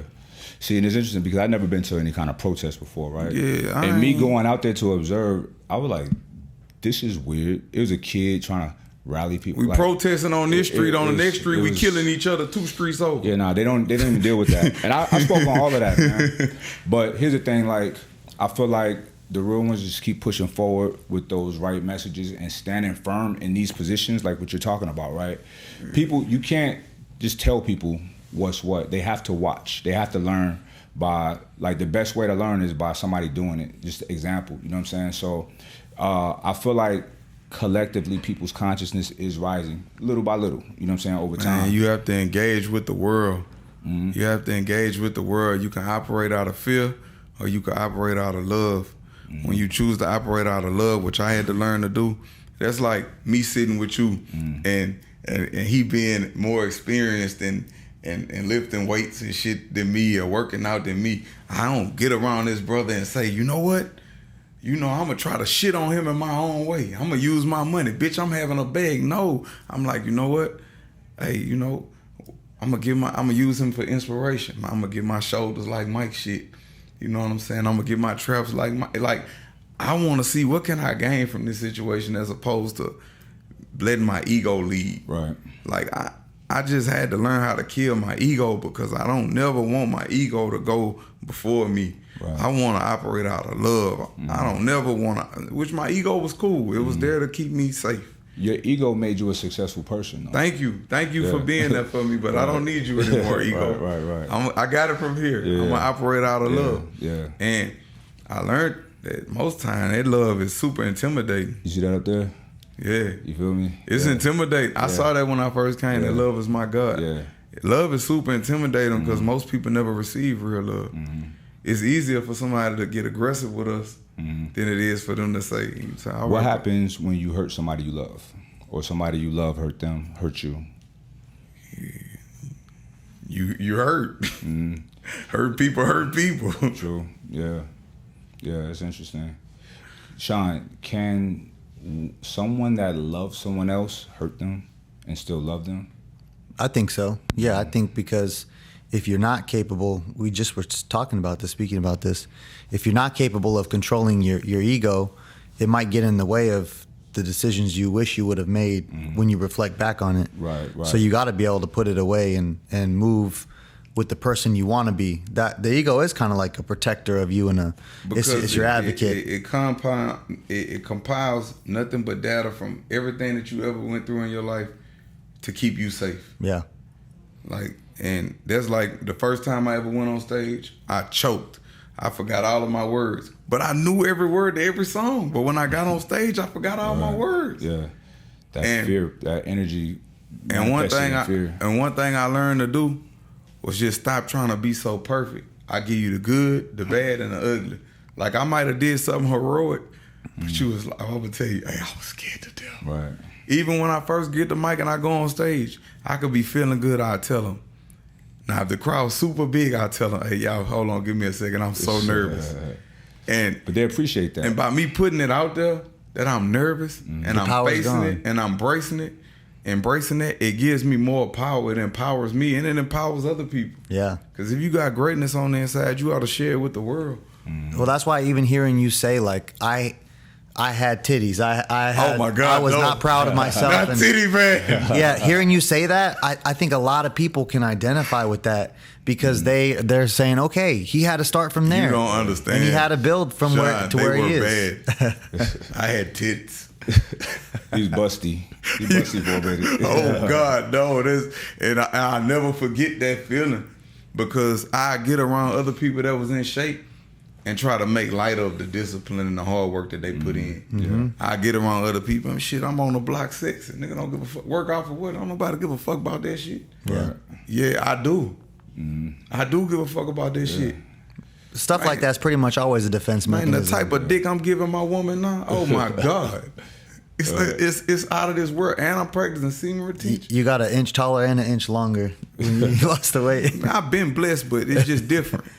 It's just different. It's spiritual now because I put, like, even like when he was talking about meditation and motion, like even when I'm working out, like I pray while I'm working out. I meditate when I'm working out. I put positive energy into my body because the world beat us up all day. Mm-hmm. We got to give us ourselves some positive reinforcement. Yeah. So I do that in the gym. Do you do the sauna ever? The sauna? Yeah. With the hot sauna? Yeah. Like where you sweat? Yeah. Yes. Fucking right. That's our favorite thing. That's it right there. You got to go in there 170, 180. We got one over here that gets to like 180, sometime up to 200. Incredible. It's very rough. intense. We got to It's do rough. it. Yeah, but when you go in there, the in the metaphorical sense, we love telling people like this is the hottest thing you're gonna go through temperature wise in the day, and you've walked through the fire already, and it's 8 a.m. Yeah. It's 8 a.m. What's gonna be hard after this? Nothing. Yeah. Nothing. If Yeah. you're living the life you're proud of and you're doing things you want to do, and you're around people you want to be around that make you feel good and power you up, what could be hard after this? Nothing. We already sat in a 200-degree room. See, I like my meditation in training comes with them last few reps. I'm gonna keep going. I want to keep going. Yeah, Even today. when you were saying you drop down to 10%, you don't go too. You like Yeah. once it Yeah. get tough, you drop Right. down to the 10%. Barely, yeah. barely drop so down. I'm always in that highest frequency of power. That was years ago. saying? You were saying like, yeah, it gets so humbling when you Yeah. can't even lift 5 pounds. Right. I was But like, you keep trying. You keep trying. That makes you so powerful, so strong. And here's the thing: everything I do in the gym is harder, right? Like today, we did different workouts. I went on the roof, and I went to do 100 reps of shoulder press, right? That was my workout today, 100 reps. Bro, I got to a point to where I was just, one was so hard, you know what I'm saying? But I was determined to get it, you know what I mean? And there's nobody up there, but I have to look at myself in the mirror. you already made the commitment. You already made the deal. 100%. And there's so many videos of mine, bro. Like, it's one called Iron Marathon. It's the hardest shit I ever did in my life. You know what I'm saying? And I remember the one time I did it, first time me and CT did it together, and it was easy because we did it light. Then me and Big Rob did it, but we was taking sets, like he go, I go, he go. And that was enough rest, so I was able to do it pretty easy. So then I was gonna do a video, YouTube video. I'm like, this is a beastie ass work. I'm gonna put these people on. But I did it by myself. I seen that one that you did before you got hurt. Like you had hurt your arm and shit. On my bicep. And you was saying, people out here talking about I got show muscles, I ain't got go muscles. yeah. And you got to doing them burpees and shit. Yep. Yeah, I remember that. The 100. You was like, people out here saying I got show muscles, I ain't got go muscles. I'm gonna show y'all something. That's the thing, bro. My thing is this. Like, I always want to be just incredibly impressive, right? Yeah. So anytime we're in the gym, I'm usually the strongest or one of the strongest in there, and I'm not the biggest. I was telling my son that this morning, I take pride in that. I like that. That's better. You know what I'm saying? Even when you was working out with Strength Cartel. Yeah. I had watched that one too. Yeah, that's my boy, Big Boy. So it's like, even with like, because people think that, oh, he's strong, but he ain't got no endurance. Test me. You know what I'm saying? Hey, we got stamina. Hey, we I'm don't like, get tired. A lot of people think that you got to be good at this or that. I'm like, nah, I got all of this. I worked out with a dude, the Russian dude the other day. He's a calisthenic dude, right? So I put him through a workout, like some chest, whatever. But I'm like, I'm gonna take him to my world, to his world though, that I mastered as well. You know what I'm saying? I got a thing called warrior push-ups.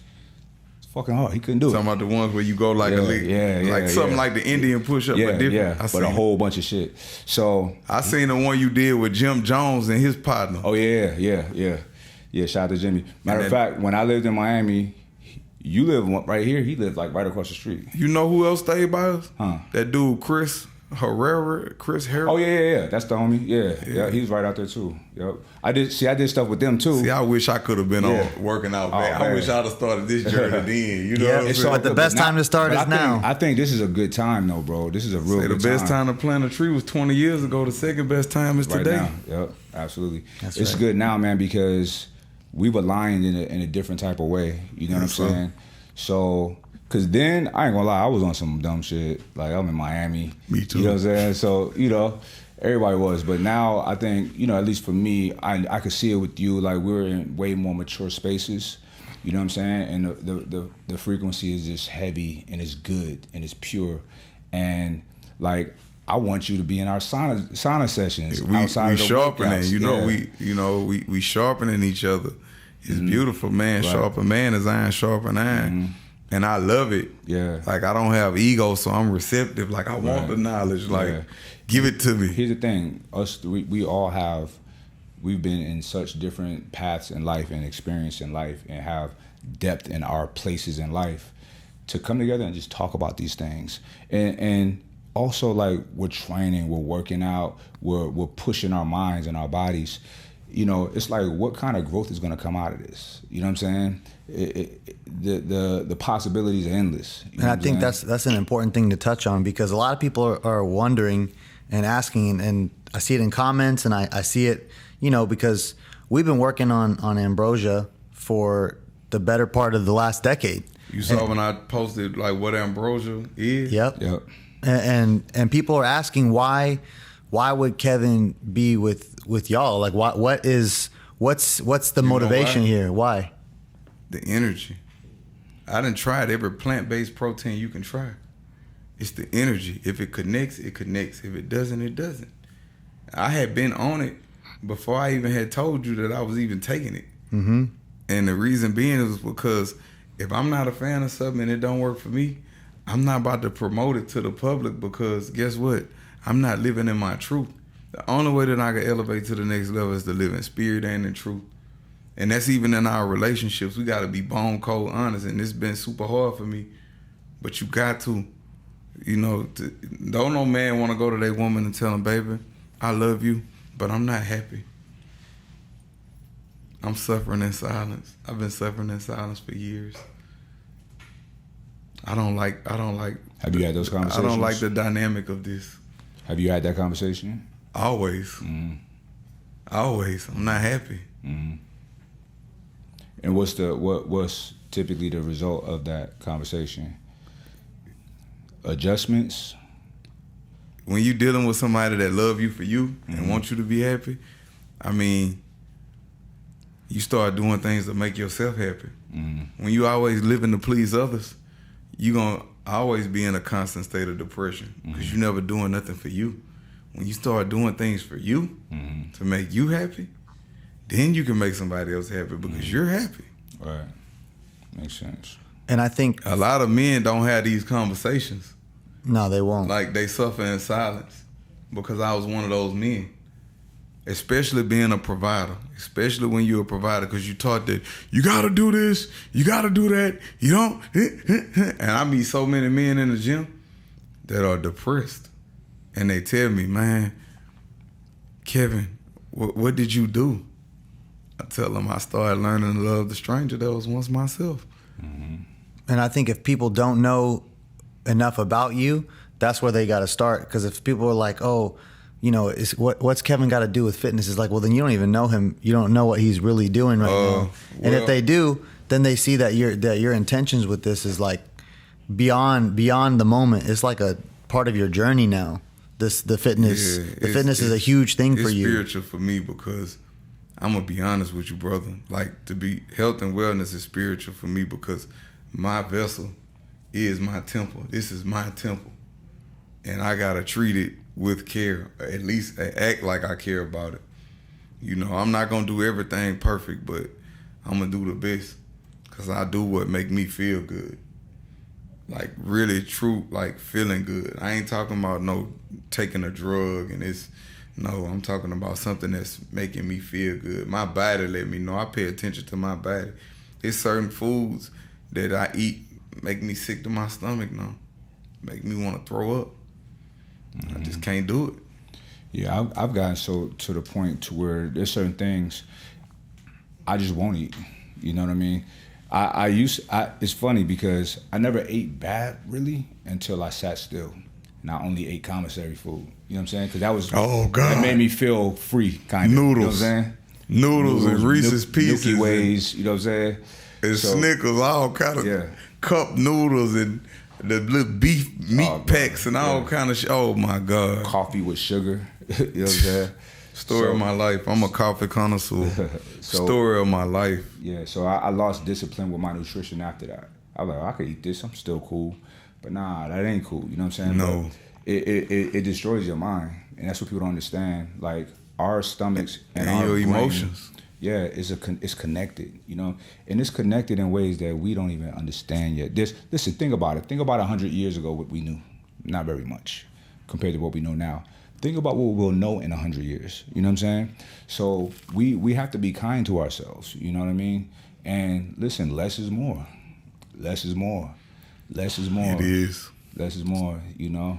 But look, I don't want to take too much of your time, bro. Like, this is one of my favorite episodes, you know what I'm saying? I know we about to cut it, curtail it, and we about to cut it. We don't have to, but I'm being mindful of your time. Yeah, I just want to tell y'all, thank y'all for having me. But I don't even do podcasts if I'm not feeling the energy. I wouldn't even sit this long. Yeah. I'm always have somebody in the room to signal when I give a certain look, hey, let's wrap it up. But this was beautiful. It was uplifting. I talked about some things that I haven't really talked about in their entirety on other podcasts. So it's been beautiful. And we know people can benefit from it, just like they can benefit from your energy. Like the energy you have, the energy Mike has. I tell Mike a lot of times, and I'm going to tell you now too. You already know it, but people like yourselves, you have a responsibility, because when you conduct energy the way that you do and you can give it to people, you can move mountains. The way that you said you can move things and you have certain abilities, you can use that for positivity and change people's lives. That's kind of why I didn't want to talk about jail, because I got to be careful what I speak, because that shit, it materializes so fast right now. Right. Well, they gotta realize that you being in there was the catalyst for your change. That wasn't the crescendo. There's no glory to that. Yeah, it was beautiful in a sense, but I'm just careful when I speak about certain things now. Like, I get real careful because I'm big on affirmations. Mm-hmm. Like, I'm big on when you speak things, you speaking into the ether. You know, every thought is electromagnetic pulsation. Every thought we have is monitored in the room. Like, if I think something, you may say it, because we're sharing space. And I'm just big on that, like, manifestation. I'm so big on that. Like I always say, a lot of times I be like, man, I gotta go eat, man. I gotta go spend some money, man. I'm having too much of this shit. And I always say that, and then I end up really having too much of this shit. But I'm having too much of this shit. I ain't gonna never say I'm not having too much of this shit. Yeah. Right. Cause I'm having too much of this shit. I tell it, like, my partner used to call me, man, where you at, Gates? Bitch, you in town, bitch? Like, when we say bitch, that's like a term of endearment in Louisiana. So he'd be like, bitch, where you at? Man, where you at, bro? I said, look, bro, we need to go spend some of this money, man. I'm having too much of this shit. So I be emulating him. But it's just, I'm having too much of this shit. I am. Yeah. I don't need, I don't want, I am. I am abundance. I am aging backwards. I am getting stronger. Yeah. I speak it into existence. I mean, people may think I'm weird. That's cool. That's not weird. Listen, it's weird to think that's weird. I'm going to tell you something. Right. I'm going to tell you something, bro. A lot of these things that you're saying right now is so bizarre, have been notions of mine for a long time. As I get older and hang out with Sean more and research more, a lot of these notions that are affirmations have been confirmed with the name was an affirmation, big brother. Ambrosia, like immortality. The ambrosia is the food of the gods. Exactly. It's an actual substance. Yeah. It's molecular combustion. I can't speak too deep on this, but there are gods that walk amongst us. There are those that have been here that have no beginning or ending. There are those that walk amongst us. Where do these ideas and these technological leaps and technology, these advantages, where do they just come from? Where somebody just sat down and thought of that shit? Because human beings only know what they showed or told. Yeah. Mere mortals only know what you show them or what you told them. That's all they know. So for to think that it's not a greater, you know what I'm saying, intelligence around. Let's talk about that real quick. I don't want to talk about it. Let me add on to it real quick. Right? Go ahead, brother. About these guys. You have the floor. About these guys. Pete, bro. Just journey with me for a second, fellas. So God's amongst us, right? Alhamdulillah. Alhamdulillah. So I'm scared. where my inclinations guide me, I don't necessarily have to be right, but this is where I've been being guided to as of late, because I'm working on a project about gods, right? And as I get further into this project, the research that I'm doing, it solidifies a lot of these notions, right? There's technology that exists, and there's technology that we're working on that justifies this story that I'm working on, right? Now, everything that can be thought of, our thoughts are real, can be brought to existence. Thus far, Indeed. It has. Indeed. We can get into this giant structure that's tons and go in the sky and fly over the country in a couple hours, right? You can be in Dubai and we can look at each other in a phone and talk to each other.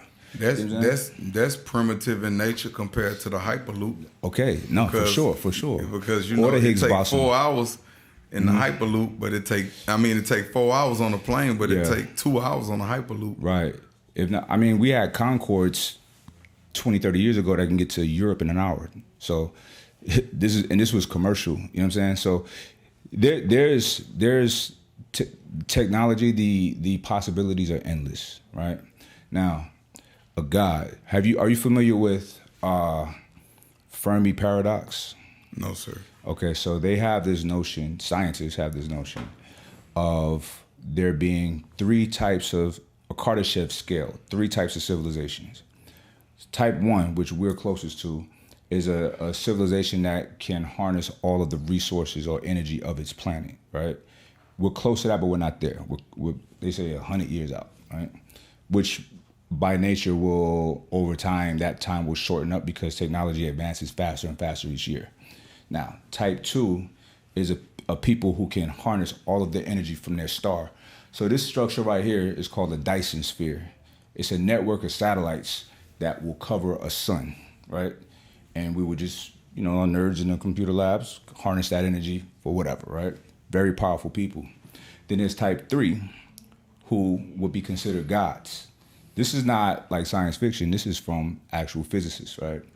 Their notions and their calculations. These people will be like gods to us because they have the ability to harness all of the energy from its galaxy, okay? Every planet, every meteorite, every moon, and the suns. If there's multiple whatever, right? They will be like gods to us, you know what I'm saying? So as I'm working on this project and doing my research, I'm like, listen, this makes sense, you know what I'm saying? And we are like the evolution of man, the next evolution, it's already here, right? It's right here, right? This is our brain, you know what I'm saying? So we are what is it called? Transhumanism. Oh, you saw that? Oh, I thought you saw that with the Some plane. alchemy over here. Yeah, I did. I didn't do that. Yeah. Oh. Stop playing with the fire.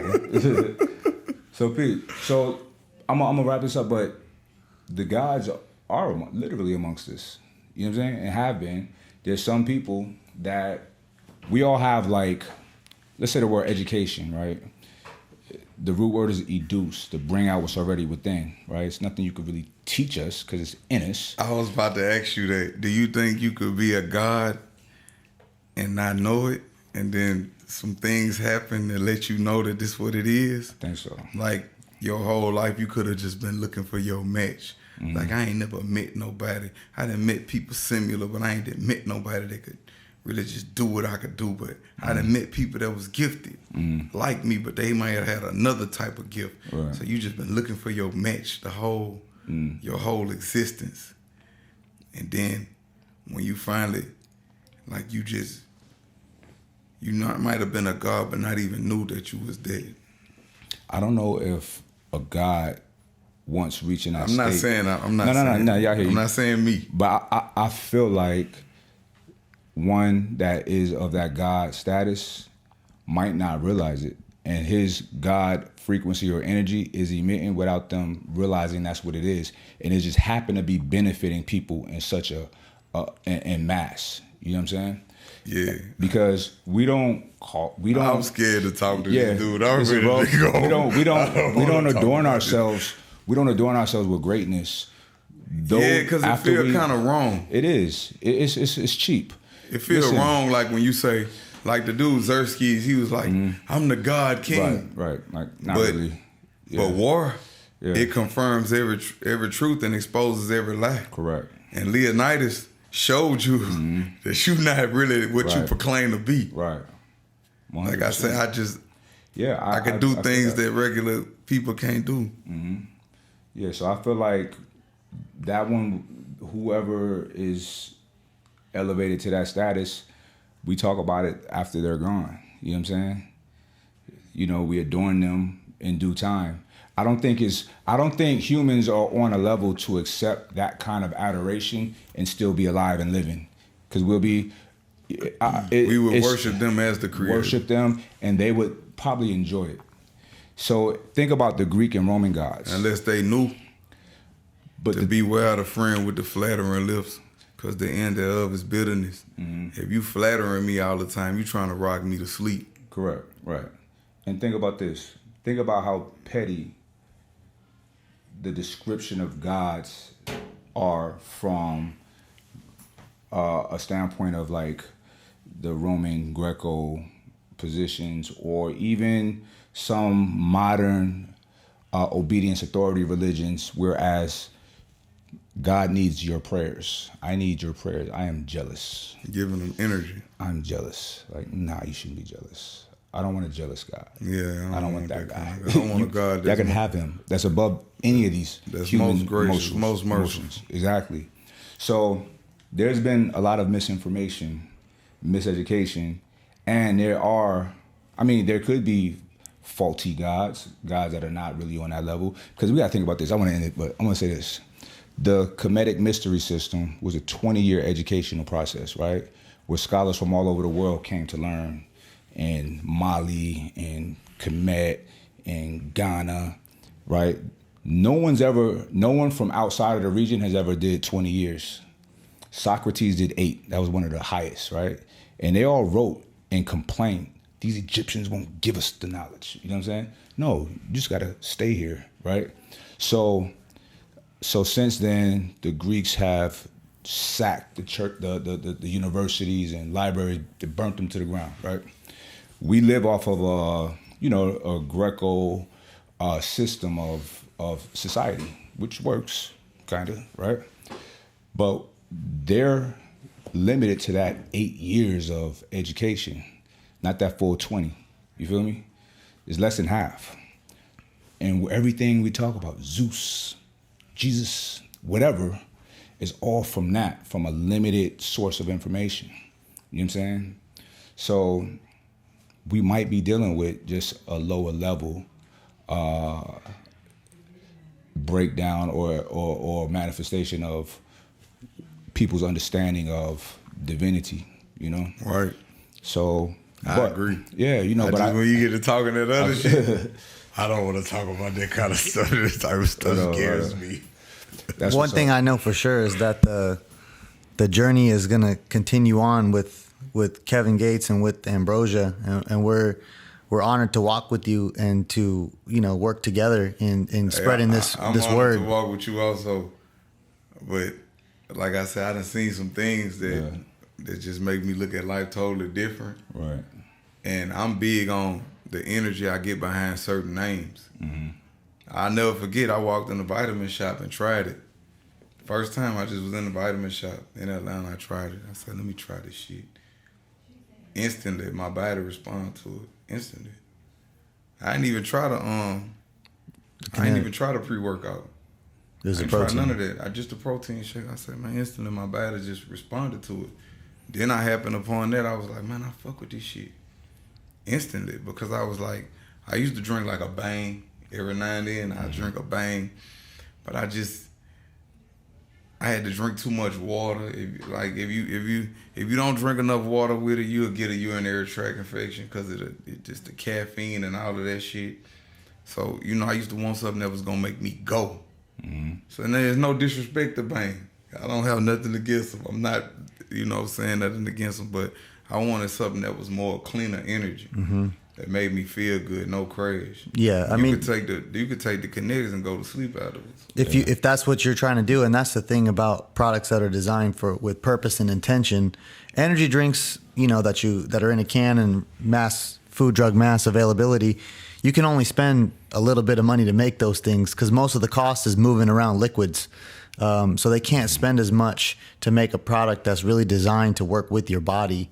It's got to be about flavor and caffeine. That's really what you're limited to in the energy drink market. Mm-hmm. So we had to do something a little bit more special. That's why we haven't actually made the Kinetic ready to drink yet, because when we do, it's going to be like $6 to buy, and it's almost like not realistic for most people. Let's put it in proper context. You got dudes that put McDonald's in their body. No disrespect to McDonald's, they make the best pancakes. They start making them so small now. Yeah. You know what I'm saying? It used to be this big. They're trying to help people out.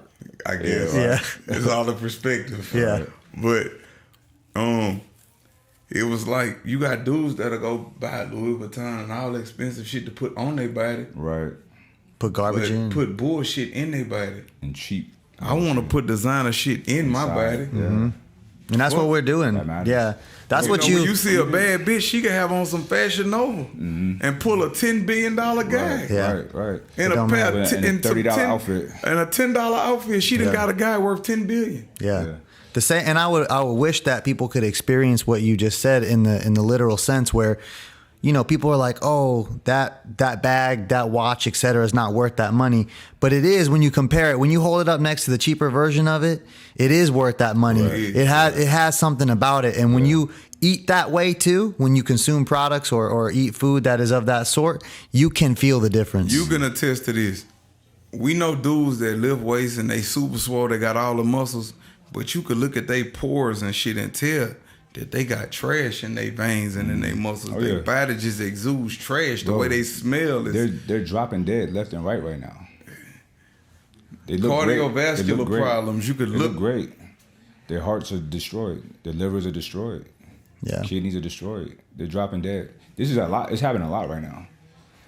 Listen, you said something interesting that I experienced when I've always been in shape. Even when I was in the streets, I was working out, right? But the actual fitness industry, it blew my mind because I thought it was about health, right? But I'm around people. I had a homegirl. She was talking about, I was gonna go on a date, but I can't get a diuretic. I'm like, what? What are you talking about? She had take a water pill to go on a date, right? I'm like, yo, this shit is so unhealthy. You know what I'm saying? So I don't want people to get confused with people's looks and appearances. That's why with Ambrosia Collective, we started backwards. We started with all products of optimal health. No pre-workouts, no fat burners, none of that, right? We had stuff to help reset your circadian rhythm, stuff for your organ support, stuff for your brain. Our products was very hard to sell, you know what I'm saying? And look, we went around the world, Australia, UK, wherever, educating people on these ingredients and why you need this. And when people are smart, when they hear like, oh, that's a problem, that's an issue, I need that. And we caught on like wildfires with expensive products for us to make with no good margins, but stuff that was good for people because we care. Like like you said, you're not gonna get behind a product that you don't care about, or you don't like. And we're not putting nothing out. Bro, we have we call them hater-proof sessions. We have a concept, an idea, or a product we want to work on. Let's put it on the table and let's poke holes in it. Let's make sure it's airtight or it ain't going out. You know what I'm saying? So that's the spirit of this company. And even when you picked up that bag of Planta and Vitamin Shop, I'm sure when you felt the bag, it's things that you don't even realize was drawing you in because we care. Our bags have a certain texture to it. You know what I'm saying? There's messages in some of this. You know what I'm saying? It's so much to it. You know what I'm saying? That it's important to us because we care about this. And listen, we live once. So while I'm living, I want to be ferocious. I want to be the best. You know what I'm saying? So I don't want to put out a cheap product. We live once. I don't want to put out a cheap product. Or we make the necessary sacrifice so we can experience true immortality. Mm-hmm. Yeah. What's immortality to you? How do we? Yeah. Okay. Immortality through our discipline. We can experience true immortality. I don't want to talk about it. All right, that's cool. And we built this. We built the Ambrosia company. I know he about to try to go. Nah, that's cool. No. We should have another time. Yeah, off the record.